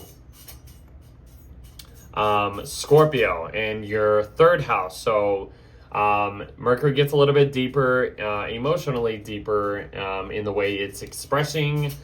This is entering your 3rd house, so this is maybe like getting a little bit more emotional, connected to close friendships in your local neighborhood. Maybe connecting with neighbors or connecting with people online, like social media. Mars is here too. I mean, it's working pretty good, giving you the energized force, to get things done around your neighborhood, like maybe traveling a little bit, taking more short trips and stuff like that. And then Mercury here just kind of planning on, where can we go next? What can we learn about this time? Or how can we, learn a little bit deeper on this topic or this topic? Use your intuition to really like kind of guide you on expressing stuff. For the most part, it is a communication house, very social house at this point. So yeah, use your intuition if you have to get a little bit more information on certain things in your local environment, some basic education, anything like that. Even if it's like something to do with like your car, some transportational information, you might want to lean a little bit or get a little bit deeper into if you are trying to learn something or need something that needs to be fixed. Then we get to, during this time, the full moon in Aries. So these two planets, luminaries, are in your like money houses. The sun is in your 2nd house, your possessional security, your own financial support and stuff like that. You're trying to keep things as basic as possible, as fair as possible. And then the full moon over here is shining a light on other people's money. Maybe a partner's money, shared resources and stuff like that. These psychological connections that you have with your relationships. So there might be some tension between like your money or your possessions and other people's money, and what you need to kind of find some balance and compromising energy. Maybe you're like, I'm kind of indecisive on how I need to support myself or something like that, and then maybe a partner will give you that decisive action, that energizing force of like that solves any solution, solves any indecisiveness when it comes to money situations or resources in general. That's kind of like the general vibe for that. The next big thing is Venus is going into Libra to soften up any like security, personal finances that you may be indecisive or struggling with at this point. Venus going into her home sign is activating a little bit more better, I would say. Maybe, than she was in your first house of Virgo. She was in her sign of fall, but now she's operating a little bit better. She's kind of, finding the solutions. Like, okay, we can be a little bit more fair when it comes to, possessing this, or maybe I should start valuing this thing, which can help my financial security overall, basically like that. That's kind of how I would describe that. Pluto is stationing direct in your 6th house, so this empowerment when it comes to a systematic routine in your workspace, maybe like signing leases or working with coworkers, or something to do with your physical mundane health or any physical situation. You're finding like solutions that can feel more empowering when it comes to working like better or something like that. If you're trying to get like a healthier diet or something like that, you're starting to understand what you need to consume, or just operating a little bit better if you're doing this and that and something like that. That really helps your work routines, just any routines that helps make ends meet in some type of way or something like that. Okay, let's move on. Let's see. Then we get to the new moon in Libra to just, add another layer of, keeping things a little bit peaceful, setting intentions to maybe help your financial state, any security and stuff like that, your work ethic, maybe adjusting to more better, solutions or something like that. That's kind of just the vibe and stuff like that. Like, you have all this, Libra energy. There's all this softening up, maybe there's been a lot of chaotic energy when it comes to your personal finances or just possessions in general. Having Venus here and the new moon kind of here is like putting 2 layers of like, comforting this area for you in some type of way. So that's good. And then the next big thing is Neptune is going back into your 7th house of Pisces, followed by, Saturn. So you might want to get a little bit more, lost in the sauce, or you might get lost in the sauce when you're maybe connecting to certain people. You're maybe starting to understand these illusions or this deception or this like boundaries when it comes to like just like other people or just connecting with people in general. I feel like the best, thing that I've talked about for Virgo risings is this Saturn in Pisces, finding the boundaries with other people or creating those, building those, just building up your walls and not being so open when it comes to just anything, anyone, any like contract or something. You're probably learned, you've built a strong foundational, like disciplined boundary when it comes to just dealing with anybody or just anything.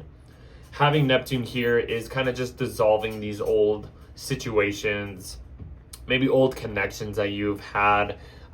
It's a lot of changing form at this point, and your relationships are changing throughout this it's been changing for a very long time, let's just say, and it's going to continue even if they go into your 8th house and stuff like that. So the next big thing is your ruler is entering shadow, which is going to be important because Mercury's going to end up going back to this point in about a month from now. to, you know, readjust, replan any certain things that that you're thinking of at this point. And then it enters Sagittarius. Yes, it's entering its sign of detriment. It's not so, you know, it's not going to be working as, you know, great at this point. It's in your fourth house. Maybe there's some, you know, new perspectives that you need to maybe look at when it comes to your living situation. How you were dealing with like your intuition, connecting with your intuition and stuff like that. That could be another challenging thing that might come up, you know, to the surface. Yeah, there's going to be a lot of like maybe information or just new ways of like expressing your intuition. I don't know, something to do with your living situation, maybe something to do with like some family member, family like situation, your living situation. There's some changes approaching. You know, you're going to have a different perspective once Mercury gets back to this point, but you're like being open to something, but then you're like, I'm going to have to re-look at this at some other point, stuff like that. That's kind of how we end the month too. So we'll see you guys in the next video.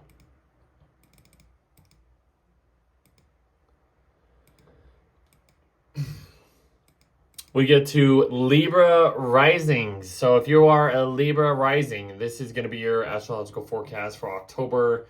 So the first main thing I would say is Mercury is going into your second house of Scorpio. Excuse me. So Mercury and Scorpio, I mean, it's in your second house. It's, you know, you're going to be thinking about how can I you know, earn, you know, better security, maybe you're thinking about, you know, better possessions, what you might want to value certain things.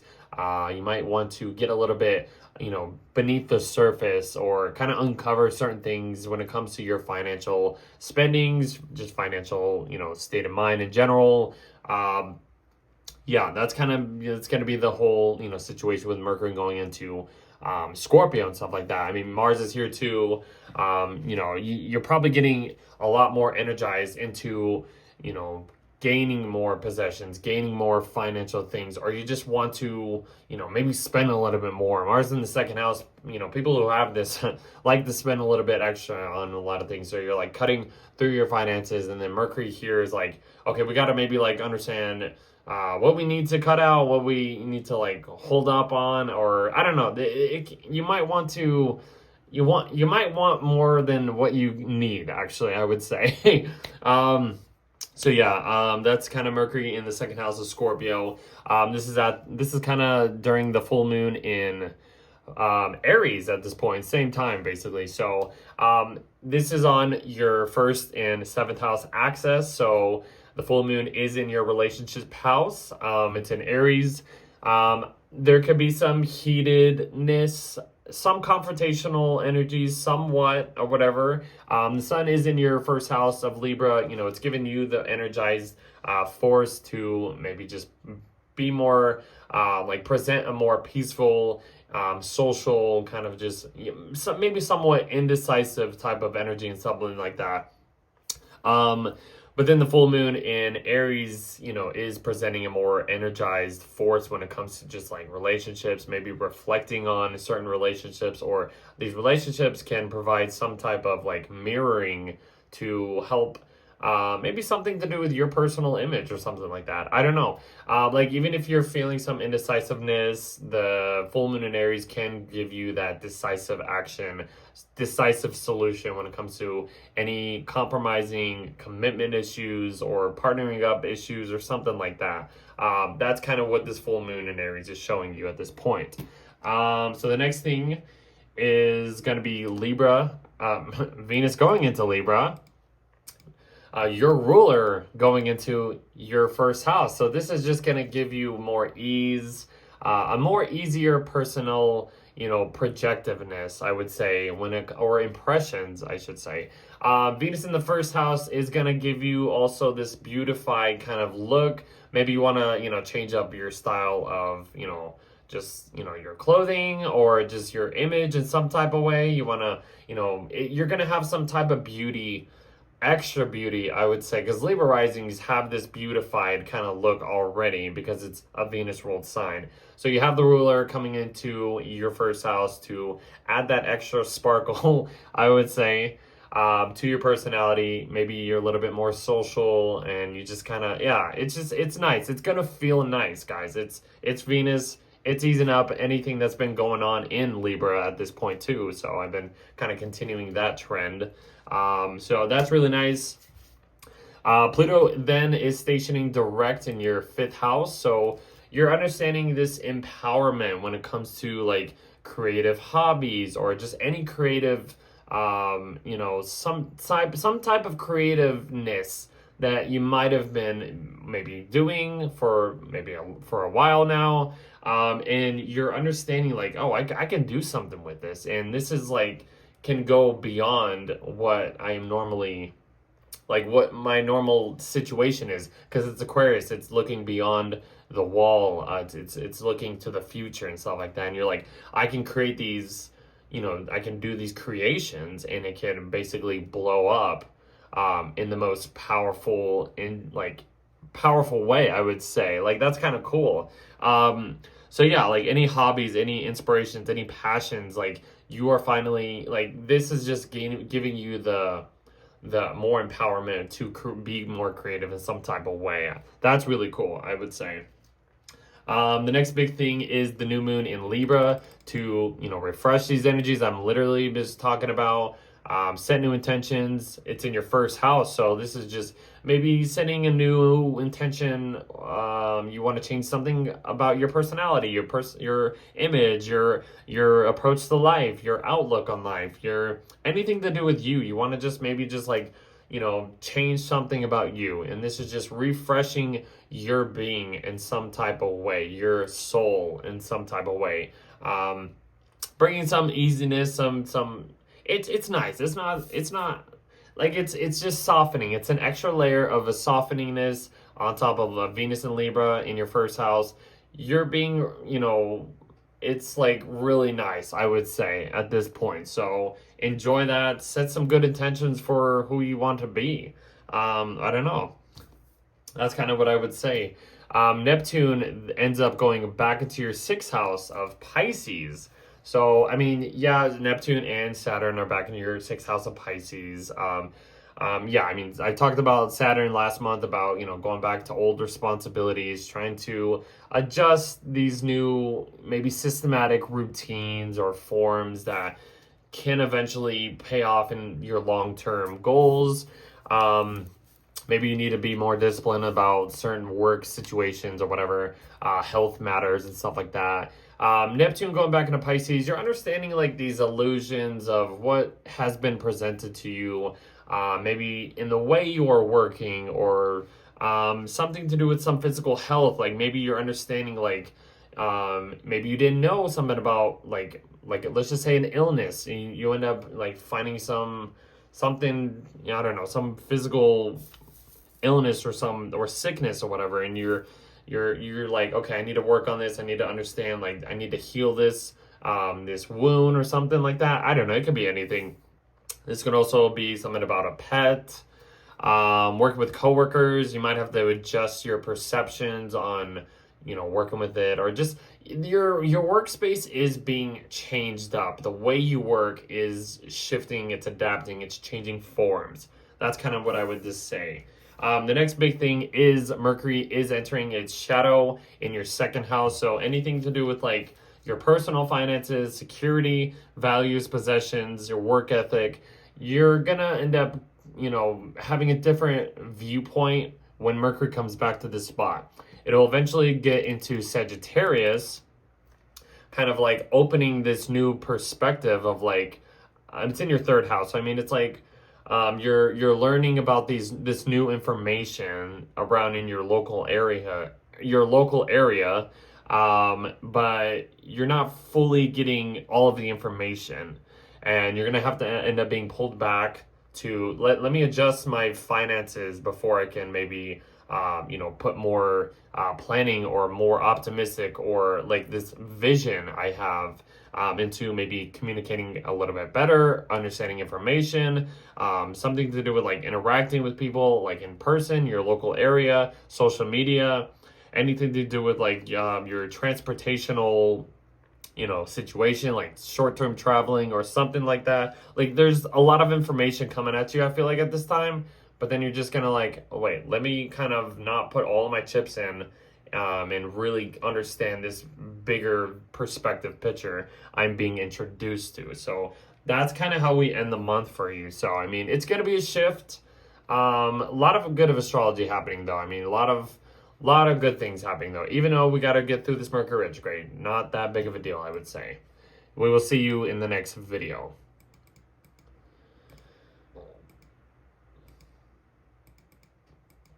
We get to Scorpio risings. So, okay, so Scorpios, the first big thing is Mercury is entering your first house of Scorpio. So, yeah, I mean, these planets have been in your 12th house, kind of behind the scenes. Maybe you've been a little bit isolated. Maybe you've been kind of like secluding your thoughts or just, isolating yourself in some type of way. But then now these planets will start to enter your first house to refresh your, your being, your personality, your soul purpose. Mercury here is just kind of giving you a more, what did I say? It's like hyper focus. Mercury and Scorpio can be hyper focused on the deep, secretive parts of just anything. You might want to get underneath the surface. Oh, what's underneath? Like, let me learn about that. Let me get a little bit deeper into that. And this is probably gonna be how you might present yourself to other people, like your impressions and stuff like that. So that's kind of just how the general vibe of that. And the general vibe, we get to the full moon in Aries, and this is just, putting the full moon in your 6th house, showing you something in your workspace is being lit up. This can also be a physical health situation, like being illuminated that you weren't aware of at this time. The sun is in your 12th house, trying to maybe, be a little bit more secluded, isolated, focus on your mental health or spiritual, like healing in some type of way. Then, the full moon in Aries is showing you like there's solutions to your mental and physical health, and you're going to have to find that middle ground to, find some healing when it comes to your whole being and stuff like that. That's kind of something that I could say, even if, the sun in Libra is indecisive about certain things, not really sure if I should do this or this. The full moon in Aries is showing you like there is some decisive energetic action solution to help your health, your physical health, your mental health in some type of way, or just some type of physical routine that helps your work better or something like that. I don't know. It can be anything. Working with coworkers as well can give you that awareness of something. Something I could do about that too. Maybe something to do with a pet as well. Something is coming to light at that point.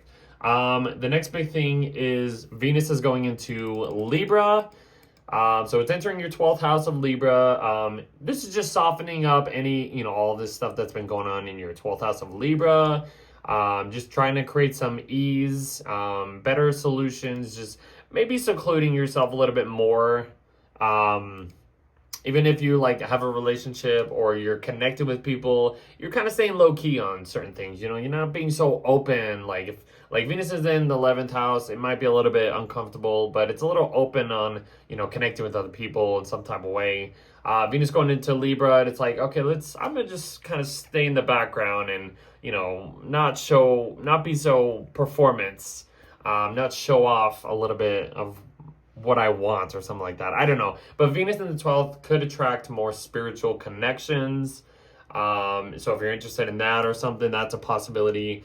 But just kind of staying low key on just what you want to value, how you want to have fun, enjoyments and stuff like that. Not being so out there when it comes to relationships or connecting with people. Even connecting with like people like on low key, like you have like a certain person that you like to talk to, maybe like secretive in a way. It kind of creates some like healing to your like mental or spiritual like being and stuff like that, which could be cool. Like reach out to that person or something like that. I don't know. It could be anything like that. The next big thing is Pluto is stationing direct in your 4th house. So you're starting to understand, I would say your intuition is giving you more this empowerment feeling, which is going to be really interesting. But something to do with like your home life, your private life, something to do with like your family, some ancestral stuff. Maybe you're learning something to do with like your ancestral stuff that can give you more some type of empowerment feeling or something like that. I don't know.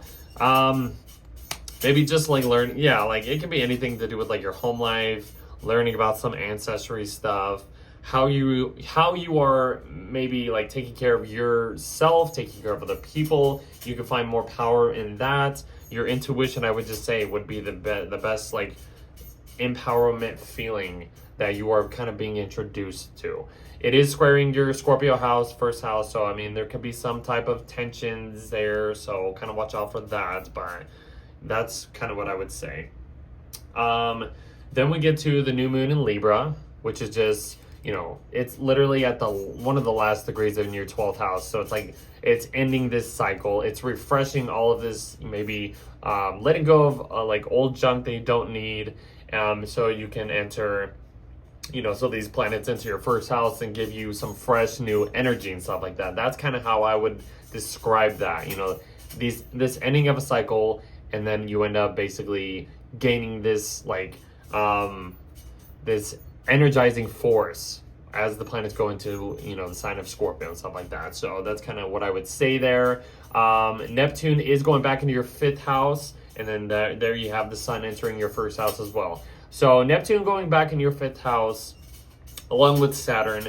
I mean, yeah, Saturn's been, it's trying to adjust these responsibilities that you have, maybe with, your creative hobbies or any creations that you want to build, anything to do with like children.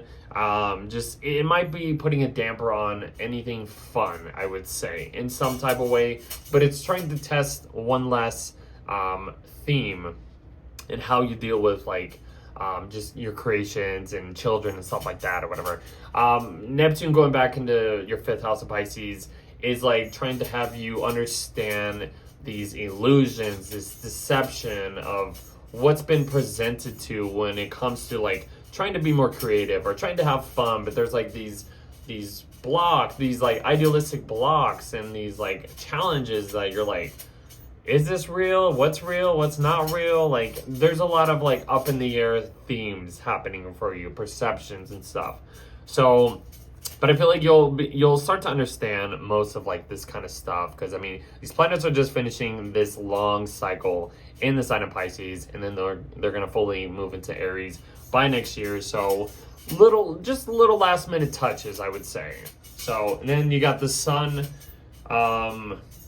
entering Scorpio, and on top of that Mercury's entering Shadow. So the sun, like I said, it's in your 1st house of Scorpio, giving you this more energized empowerment feeling. This cycle is being refreshed. It's new. So just giving you just a fresh new perspective, fresh new outlook on just what you want to do for this cycle and stuff like that. That's kind of what I would say. And then Mercury enters Shadow. You'll be end up going back over this point of whatever is happening, whatever plans, whatever like situations you are maybe impressioning on, or how people are impressing you. I don't know, like your approach to life, something to do with your, like you might be changing something about your appearance, your character, the way you are presenting others, how they are impressing you. That's what I was trying to say. And then Mercury ends up going into your 2nd house of Sag, which it will then station retrograde eventually in November. But like Mercury going into Sag, yeah, I mean it's entering a sign of its detriment. It's kind of getting this open perspective, open world view of like just things. This can be information, this can be new ways of like getting security because it's in your 2nd house, new ways of possessing things, new ways of valuing, anything to do with like just supporting yourself and what you can do to help support yourself. This is kind of how we end the month. So you will end up getting a new perspective. Plans will be changed. over the next couple months when Mercury kind of goes back and forth and does this retrograde in this thing. So kind of hold on. Don't put all your chips in. Don't put, like, if you want to buy something, you just want to buy it all, and then it ends up screwing you up in some financial way. You're like, well, now I have to redo this. Something like that. I'm just putting that out there. We will see you in the next video, though.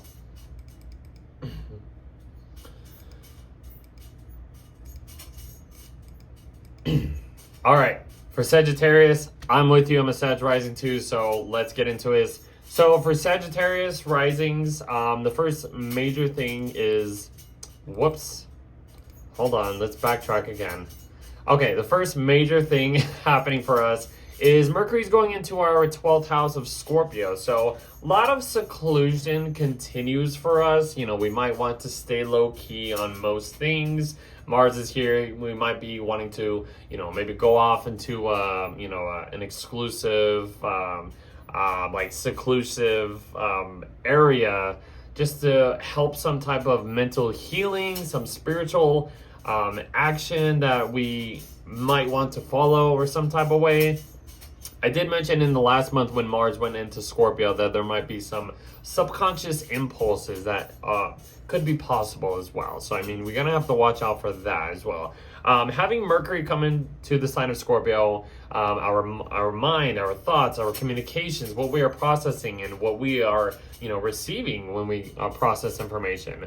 It's coming into a more deeper, hidden, seclusive, isolated type of way. Like I said, it continues this trend, and then the sun's gonna eventually come into this 12th house later on this month to just continue this stuff. Cycles are being ended at this point for us. So I mean, guys, like, even if things kind of feel a little like, what do I do? Like, do I go out here to refresh this? Like, I don't know. I just feel like maybe some of us might not want to know where to go or what to do. But I feel like if you have like certain places that really refresh or recalibrate your whole being, your soul, this could be the perfect time to do that. And that's kind of what the Mercury and, Mars and then eventually the sun will put the focus on. There's a lot of like hidden and deep, things happening behind the scenes that maybe most people don't know of. And this is going to be some type of transformational cycle ending. And, eventually once these planets get into Sagittarius next month, we will feel probably a little bit better at this point. But a lot of hidden things happening for us, guys. I hope that makes sense. We're at the full moon in Aries. Let me see. We'll just talk about that right now. Let's see. How's it? Okay, whatever. The full moon in Aries is happening in our 5th house. So, like, there's something that's coming to light through our creations. Maybe something to do with, like, passions, inspirations, our bucket list. Something to do with, like, children. Any romantic interests. Anything fun. Like, we are just being illuminated on something that's gonna feel passionately just like exciting in some type of way. It's the fire, it's in our 5th house too, so this is lighting up what we love to do and stuff like that.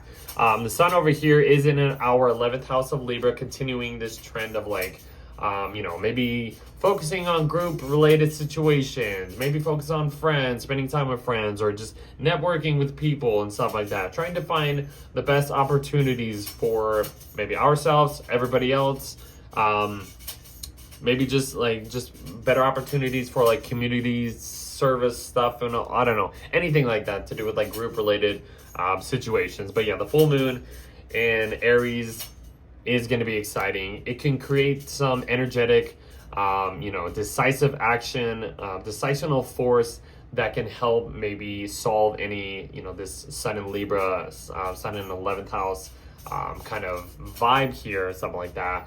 But yeah, I would just say like this is lighting up something that we absolutely love to do, or maybe there's something that we are not being aware of, and then it comes up, we come to this full moon and we're just like, okay, like, wow, that's actually something I didn't realize, or something like that. But it could also be something like the fruits of our labor, like coming to light, and you're like, whoa, like I'm like these creations that we've possibly been doing are really like ricocheting and like progressing in them like in a crazy way, I would say. Like, I don't know, what are you guys doing? What do you think about that? Let's move on. So the next big thing is Venus is going into Libra, to just create more enjoyment when it comes to like relationships, you know, group related situations and stuff like that. It's gonna ease up the stuff that's been going on in Libra, and that's going to be really nice because Venus loves being in her natural flow sign. She's in Libra. She rules Libra. It's going to feel nice. We might be very social. Maybe if we go out there, meet people, might be meeting new friends, starting new friendships, just trying to create the best solution, or just for maybe like even if this is something in your career or public life.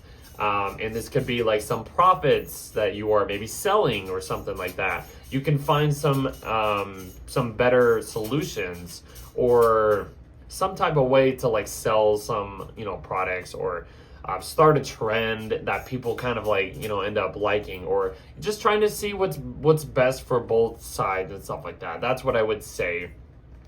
Then Pluto stations direct in our third house. And what I've been saying about like Pluto stationing direct, we're finding this empowerment. And this is in our third house of how we are communicating. I've been saying this since Pluto's been entering, kind of moving into our third house over the past couple of years.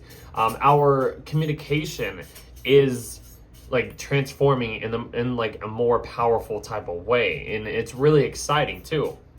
What do you guys think? I mean, for the most part, like Pluto stationing direct in our third house, like our way of expressing like anything communication wise, you know, maybe some type of basic education, mental connections, mental like processing information and stuff like that. Any writing projects, any rituals, anything to do with like interests, socializing in some type of way, maybe something to do with like siblings, short trips, any social media things. We're finding like there's some power through that stuff, you know, maybe connecting with these people or whatever. It's pretty exciting for the most part. The next thing is we get to the new moon in Libra, which is basically just, you know, adding another layer of, you know, easing up everything that's going on in the 11th house on top of, you know, Venus there already. Creating better solutions when it comes to like, you know, just connecting with groups of people, working for what's best for both sides or all parties, you know, having better, you know, profits, or better, I would just say, you know, presenting in a way like a customer service type of vibe when it comes to like what you are, I guess, profiting from, or I don't know, like maybe you're earning a lot more money at this time too, because the 11th house is the huge financial gains when it comes to just like career in general. So maybe you and a group of people that you work with or colleagues or something are, you know, end up gaining like a bonus in some type of way. I don't know.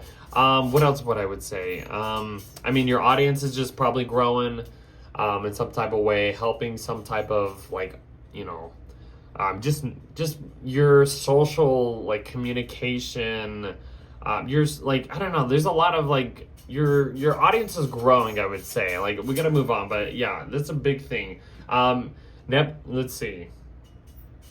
Yeah, well, there's like a couple of things happening at this time too. So, but we'll go for Neptune going back into our fourth house of Pisces. This is just understanding the, you know, illusions, the like any fantasies, any deception that we've been dealing with for, you know, most of the, you know, Neptune and Pisces part. We're understanding that it's changing form. We're understanding where we've been deceived, where we've had these illusions put on us. It's in our fourth house of like living situation, maybe some family situation. Like our intuition is kind of, maybe we're questioning it and seeing, you know, we got to focus on our intuition to understand like how we can get past or see beyond the Neptune perspective that's been fogging our mind, or fogging our intuition in some type of way or whatever. I mean, Saturn's here too, so what's real, what's not real. There's a lot of things changing forms in our subterranean part of the chart. Then Mercury ends up entering shadow, so we're going to end up going back over this point. Eventually it's going to enter, Sagittarius. The sun's going to go into Scorpio.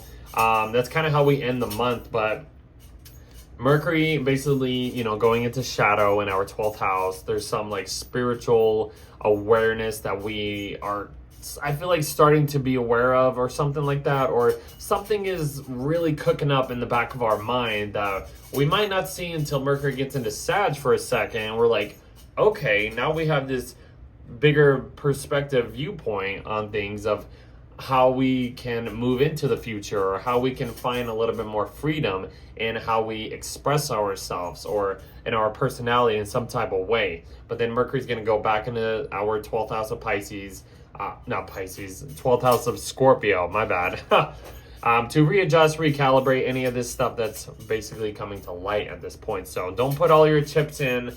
There's something that needs to be, focused on or relearned at this point.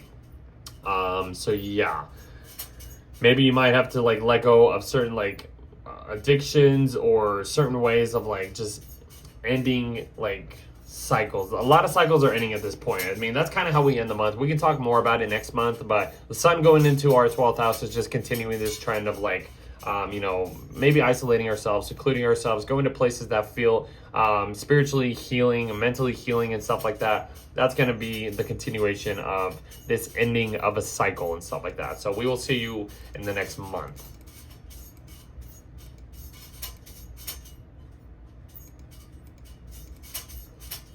Okay, for Capricorn risings, the first thing happening is Mercury is going into your 11th house of Scorpio, followed by Mars. So you're going to be focusing on like how to like earn like new opportunities. You're going to be wanting to connect a little deeper with maybe colleagues, friends, or anybody like online or networking online to, gain maybe, a better like audience, better connections with friendships, or just people that you are maybe profiting or trying to profit from, or if you're in some type of business or whatever.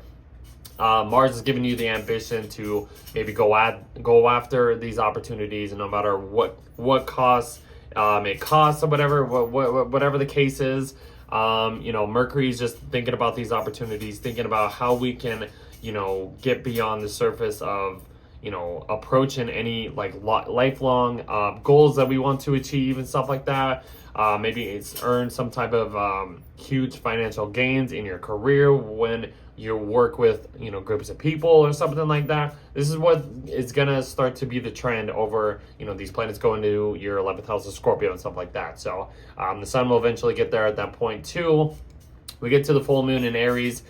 This is just, it's in your 4th house of Aries. Something is coming to light. It's being illuminated in your subterranean part of chart. Your living situation, something to do with some like family, ancestral thing is coming up to light that you might have to address, or your intuition is coming. You're starting to understand like intuitive forces, intuitive like solutions. If like the sun is in your 10th house of Libra, trying to make sure it's indecisive in a way. It's trying to make do what's right for what's best for both sides in your public life, your career, if you're working for something or whatever, or just trying to build a reputation that's pretty, easy as best as possible. But there's something in your living situation that you might have to like look at or be like, whoa, I didn't see that. You have to address something in your living situation. And you have to find some type of like balance, some compromising energy or middle ground when it comes to like your work, your public life, and your private life, and your home life, or something like that. They are squaring your 1st house of Cap, so there is some tension here. So I wouldn't say it's going to be horrible, but there is going to be some creative outlets that you can, probably maneuver to understand like the general vibe of this full moon in Aries. So The next big thing is Venus is going into your 10th house of Libra to soften up and ease up any maybe tensions or anything that's been going on in your 10th house of Libra. I like to say Venus in the 10th house wants to value like respect and basically in your career, your public life. But Venus is just trying to, create some ease, smooth things out in your career, in your public life. Like I said, there's probably been a lot of like challenges happening in your 10th house. Venus here is like, okay, let's simmer down a little bit. Let's kind of, make sure everything's getting as fair as possible for whatever situation you are, maybe doing or whatever is going on in your public life. Then basically Pluto is stationing direct in your 2nd house. So you're understanding this empowerment when it comes to security, your financial state of mind and stuff like that. Like priorities, possessions, your work ethic, just security in general, like your personal wealth. You're understanding like, okay, I think I kind of understand what I need to do when it comes to earning security. Your security has probably been, transforming in like little bits of little hints of like, oh, this is changing, that's changing too. So which can be interesting for the most part. So kind of just look at it as that. Even if your security, your state of mind, your financial stuff is like not in the best form, take a little bit more time. I think maybe over time you'll start to understand like, okay, I can find more powerful forces, powerful energy when I maybe spend less, save up a little bit more on this side or something like that. Kind of focus on that. Then the next thing happening is the new moon in Libra to basically, add another layer of like softening up anything that's been going on in your career, your public life. Add an extra layer of just like, okay, let's simmer down a little bit. Let's kind of refresh this energies, set new intentions, what you want to do in your career life and your how you want to structure your reputations and stuff like that. I don't know. It could be anything like that. So the next thing is Mercury's entering Shadow, and then Neptune's going back into your 3rd house. So I mean, yeah, Mercury is gonna end up going back into this spot in a month from now. So whatever plans, things that you're thinking about, processing, when it comes to like working with other people, friendships, trying to get the best out of like trying to focus on what's best for everybody, like in group related situations. Trying to get that huge financial bonus in your career is a possibility. And yeah, I mean, it can be anything. Just new opportunities. There's a lot of like changes possibly happening. So I wouldn't just put all my chips in and be like, this is what I want to do, because there's going to be something changing in the plans that you want to go after. So you're going to come back to this situation in about a month. We'll talk more about it then. Neptune going back into your 3rd house, along with your ruler Saturn, is just trying to adapt to certain ways of like communicating, certain ways of interacting, certain ways of dealing with any transportational situation, your social life, anything that you're trying to maybe learn, like basic education. You're starting to understand like maybe the illusions that you've been maybe fogged up mentally and stuff like that. So that's kind of like the general vibe. The next big thing is basically the sun is going into Scorpio to continue this trend of like, okay, now what do we need to do that can gain us a little bit farther if we focus on this opportunity, if we focus on this lifelong goal, if we work with these people, or if we, kind of figure out better trends, better profits in our, career, or what's going to be best for everybody, basically. That's kind of like what's happening at that point, and it's going to continue over the season of Scorpio season. And then basically that's when Mercury the next thing is Mercury is going into Sagittarius, kind of giving you this like open-mindedness, but it's in your 12th house, so it's like you're getting some type of like you're being a little bit more open, having a bigger perspective, an optimistic perspective when you're like focused on like like maybe like a lot of information, a lot of spiritual information, maybe something to do with some information that has to do with like mental health or some type of healing for your mental or spiritual like being and stuff like that. But then you're gonna end up being, you know, sidetracked, backed up in a way, to readjust your plans, readjust this information. Even if you want to like kind of like go out to some, you know, retreat that can heal you, that could help. But then it's just like, okay, we're gonna have to figure out some type of other ways to like, you know, I don't know, get everything in order and stuff like that. I don't know. It could be anything. So that's kind of how we end the month. We'll talk more about it as we get to next month. We'll see you in the next video.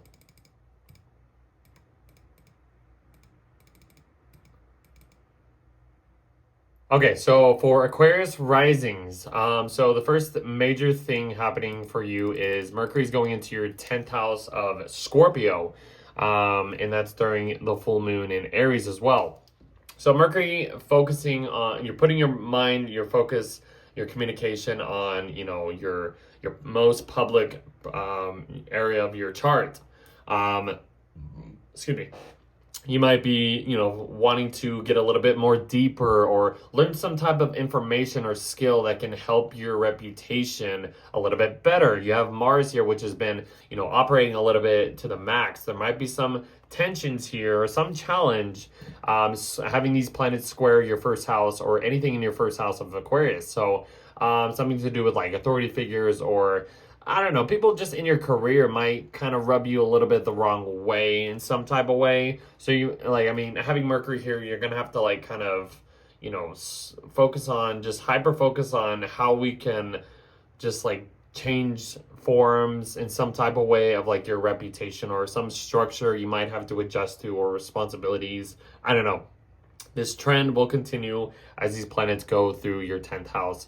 Even the sun going into the 10th house eventually in Scorpio later on this month. But we are building up to the full moon in Aries. So, you know, the full moon in Aries is in your 3rd house. So something to do with like your communication skills, something to do with like something in your local environment is, you know, you're being aware of, or you have to address something in like that happens in your local area, something with a neighbor, something with a sibling.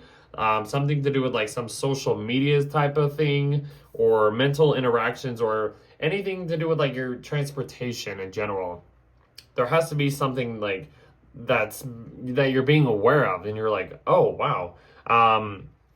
The sun is in your 9th house of Libra. You know, it's in its sign of fall. It's like trying to, you know, expand your mind, expand your horizons, expand your higher perceptions on things.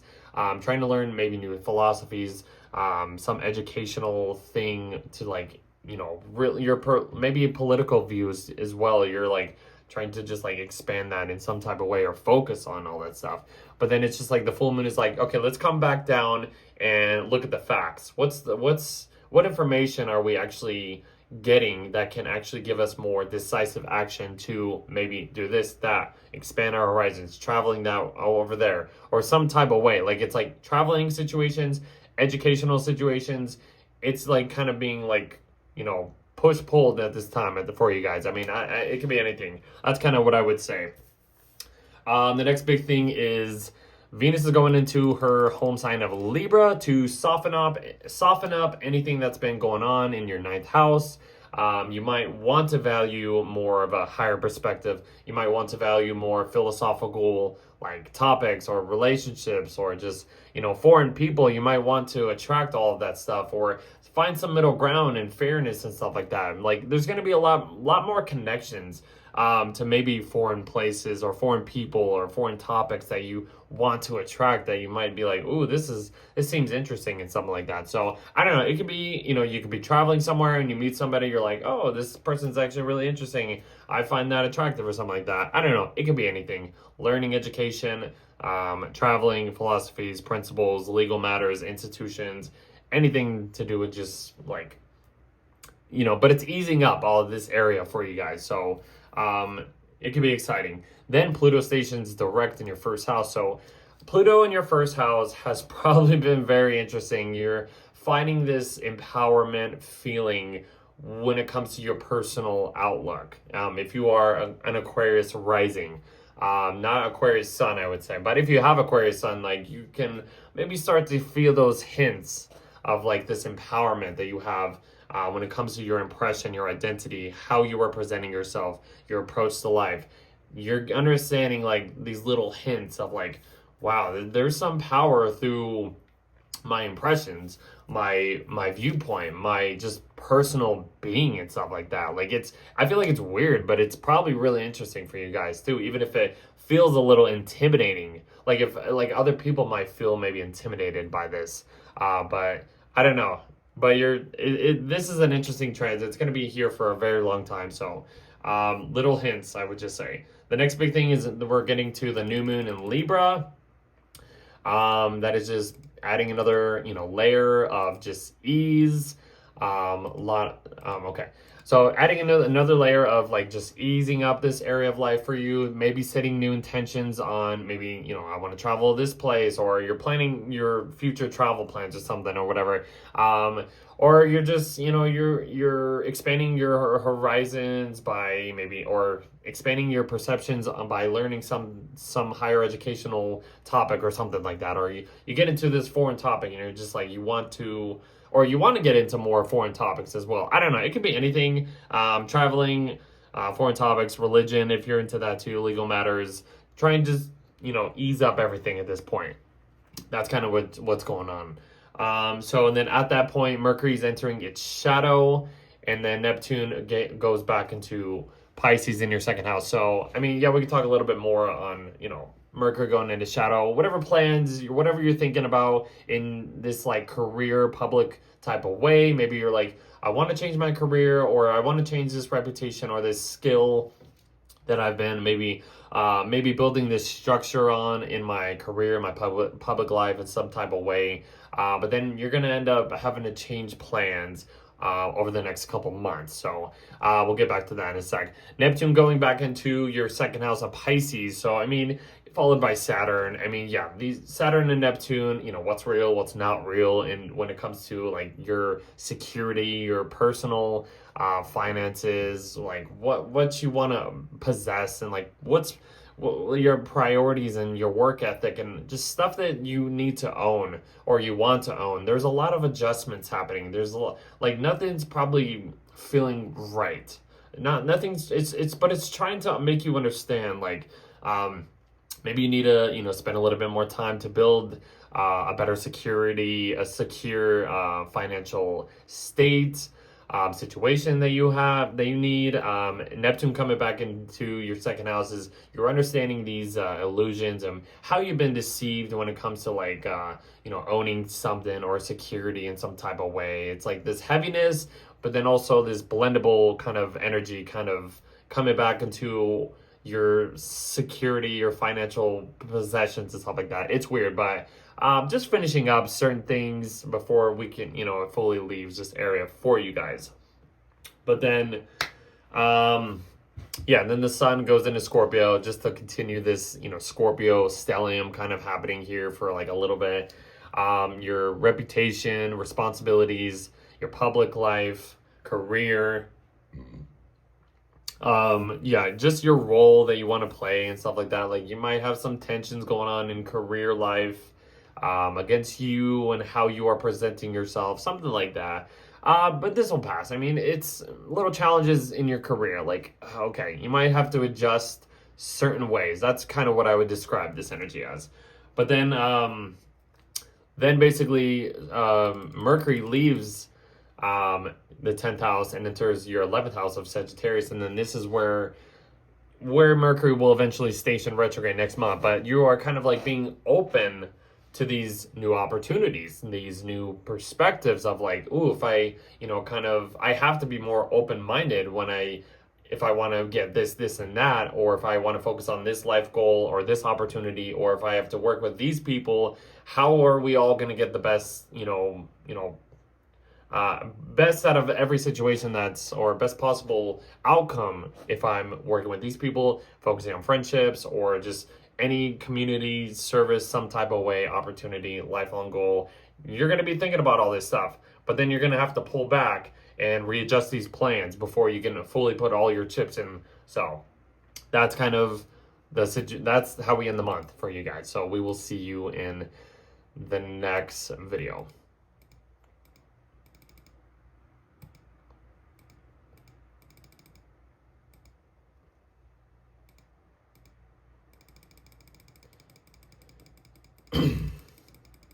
All right, for Pisces rising, this is the last one. You finally hear. So the first major thing happening is Mercury's going into your 9th house of Scorpio, joining Mars and stuff like that. So, you're, the planet of mind, the communications, processing information, what you are putting out there. Or what you are absorbing, like information you are absorbing. And having it in the 9th house, I feel like you're going to want to absorb as much information as possible. You're going to want to get to the bottom of something if you are learning something. Mercury and Scorpio likes to hyper focus on what's underneath the surface of things, underneath the surface of information that you are being told. It's in the 9th house. You want to probably travel long distance. You might want to focus on foreign topics, or just expand your philosophies in some type of way. And it's going to be fun. I mean, Mars is here. It's making you energized to go after these things, like travel more, take care, just expand your horizons in some type of way. And it's going to be nice. I mean, all these water transits are happening here. It's building up to this really nice time, especially if you are water sign like you, Pisces rising. And then this is during the full moon in Aries. So the moon is being full. It's illuminating something in your 2nd house to do with your personal finances, security in general, just your ownership, work ethic, possessions, how you need to secure yourself and stuff like that. The sun is in your 8th house of other people's money, shared resources, like a partner's money and stuff like that. You're trying to, make trying to balance out the scales, trying to, keep things as even as possible when you are maybe connecting with a partner, or combining two financial finances or whatever together. Or if this is a business contract, you want to make sure you're getting the best out of it. What are you going to inherit if you maybe join with this person, or you partner up with this person? How is it going to help your financial state of mind? And this could make you aware of something. I mean, this can make you aware of if I, kind of find some middle ground, some decisive action when it comes to maybe working with this, signing, or just working with this person, using shared resources. It can help my personal, state of mind, my security. You're going to be aware of something like that or whatever. I hope that makes sense. But yeah. Let's move on. Let's see. The next thing is Venus is going into Libra. So this is just going to soften up anything to do with, these, whatever, deepening these relationships. Like I literally just talked about any financial stuff, any connections or whatever. Venus and Libra will find the connections. It'll ease off any tensions. It'll be okay, let's make things fair when it comes to sharing resources, sharing finances, paying off debts. What do we inherit, and how can we get the most out of it if we sign this contract or this contract? And we get a little deeper with these relationships and stuff like that. That's kind of going to be the general vibe for that. And Pluto is stationing direct the next couple days or whatever. And it's in your 12th house. So there's this empowerment feeling when it comes to getting a little bit spiritual, getting a little bit having focusing on healing your mental health or whatever, something. Maybe you're going out to retreats or secluded areas, foreign places that really kind of give you that empowerment feeling. And that can be exciting because, I mean, this is just little hints. Pluto's going to be here for a very long time. But I feel like if you are understanding these little situations, if I, follow more spiritual things or whatever, it could give me the best power, the best energy, the best empowerment feeling that I can receive or something like that. That's kind of what I would say. yeah, I mean, it's going to be here for a long time. So, I mean, I can't just describe every ounce of it. But the next big thing is we are getting up to the new moon in Libra. One sec. Okay. New moon in Libra, just adding an extra layer of easing up this area of life for you when it comes to these deeper connections, these deeper psychological connections, trying to make things as fair as possible, especially putting those intentions into this new moon in Libra. So that's really nice. Mercury is basically going into its shadow at that point, so it's going to come back to this point in about a month from now. So maybe these philosophies, these higher perspectives, these maybe travel plans, anything to do with like expanding your horizons, perceptions, your political views and stuff like that, you're going to end up coming back to this and changing some type of way. Your plans are going to be changed. So I mean, I wouldn't just put all of your chips in if you think about this or you think about that or something. You're like, no, just kind of hold on. This is something you're going to have to go back over and recalibrate and re-strategize in some type of way. So then Neptune goes back into your first house of Pisces. So, followed by Saturn. I mean, yeah, Saturn having Saturn in your first house, you might feel this heaviness again. You might feel like you have this responsible, serious kind of vibe, kind of lingering, and they're going to be here for next few months at least at this point. But I mean, they're finishing up their transit through Pisces. Maybe some certain things to do with like your personality, your approach to life. Maybe you have to get a little bit more serious when it comes to just like presenting yourself or understanding like how you've been deceived or any illusions that have been maybe put onto you that you're like, maybe I need to change something or let go of some type of way or something like that. I don't know.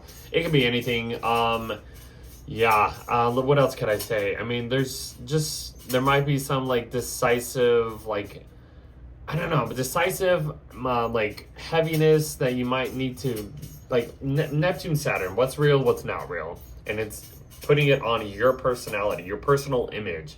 And it's like, you might feel this heaviness, but you might feel like you might want to blend into something. It's weird. But they're just finishing off this long transit. So you've probably changed. Your personal image probably has changed over the last couple of years, having Saturn here, even having Neptune here for many, many years and stuff like that. You have been getting this like spiritual impression from others, having Neptune here as well. So this is just last minute touches of like, I don't know, just presenting a more spiritual but more disciplined kind of personality in a way, like seriousness, but also, I don't know, something like that. It's weird, I know. But they'll end up leaving in the next few months, going back into Aries. So yeah, it's going to change your whole being. Then the sun goes into Scorpio, basically get to the end of the month, just continuing this trend of like, maybe I do want to expand my horizons or expand these philosophies, these like just explore some deep topics or whatever, and kind of like get underneath the surface of what these and what this information or what I don't know, like what these perspectives really mean and stuff like that. Like ninth house is like, I feel like trying to find the meaning of anything and whatever sign it is. It's Scorpio for you, so it's like understanding the depths of this world view or perspective or something like that. I don't know, like it could be anything. I'm just kind of getting off track here. And then last thing, the very, very last thing is Mercury's going into Sag, basically kind of getting open-minded at this point. It's kind of like opening your mind to the like new possible things that can happen in your public life, in your career. But then Mercury's going to station retrograde, and then you're going to be pulled back into, some readjustments, replanning certain situations when it comes to just anything that's been going on between like ninth house themes, expanding your horizons, learning this information, and then putting it to the test and like having it in the public in the 10th house and stuff like that. That's going to be basically the energy, the general vibe of this whole month. And that is it. That is it, guys.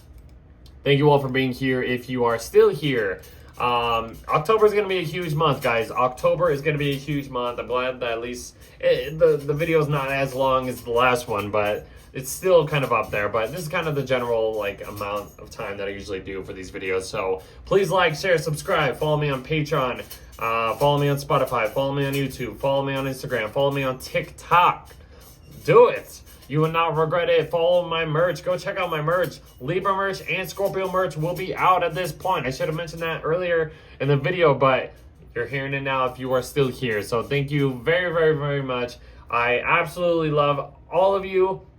Thank you all for making this possible and just being a part of just this journey. I really hope this really helps. This is why I'm doing this. I want to give you guys some guidance, some support of like how to best describe, you know, what is going on in the universe, because there's a lot of questions out there, you know. So I really hope that you guys understand that. I hope you guys can support me and stick around and grow this community. I don't know, just much love, much love. I have so many other plans I want to do. I'm gonna record a 2026 yearly forecast. I'm not going to do horoscopes because that's a little bit too much, but I did the 2025 forecast. I'm going to end up doing a 2026 forecast very, very soon. And then, you know, November and December and every monthly horoscope that I continue to doing. So that is probably all I got to tell you guys. I love and appreciate every single one of you. And we will see you in the next video.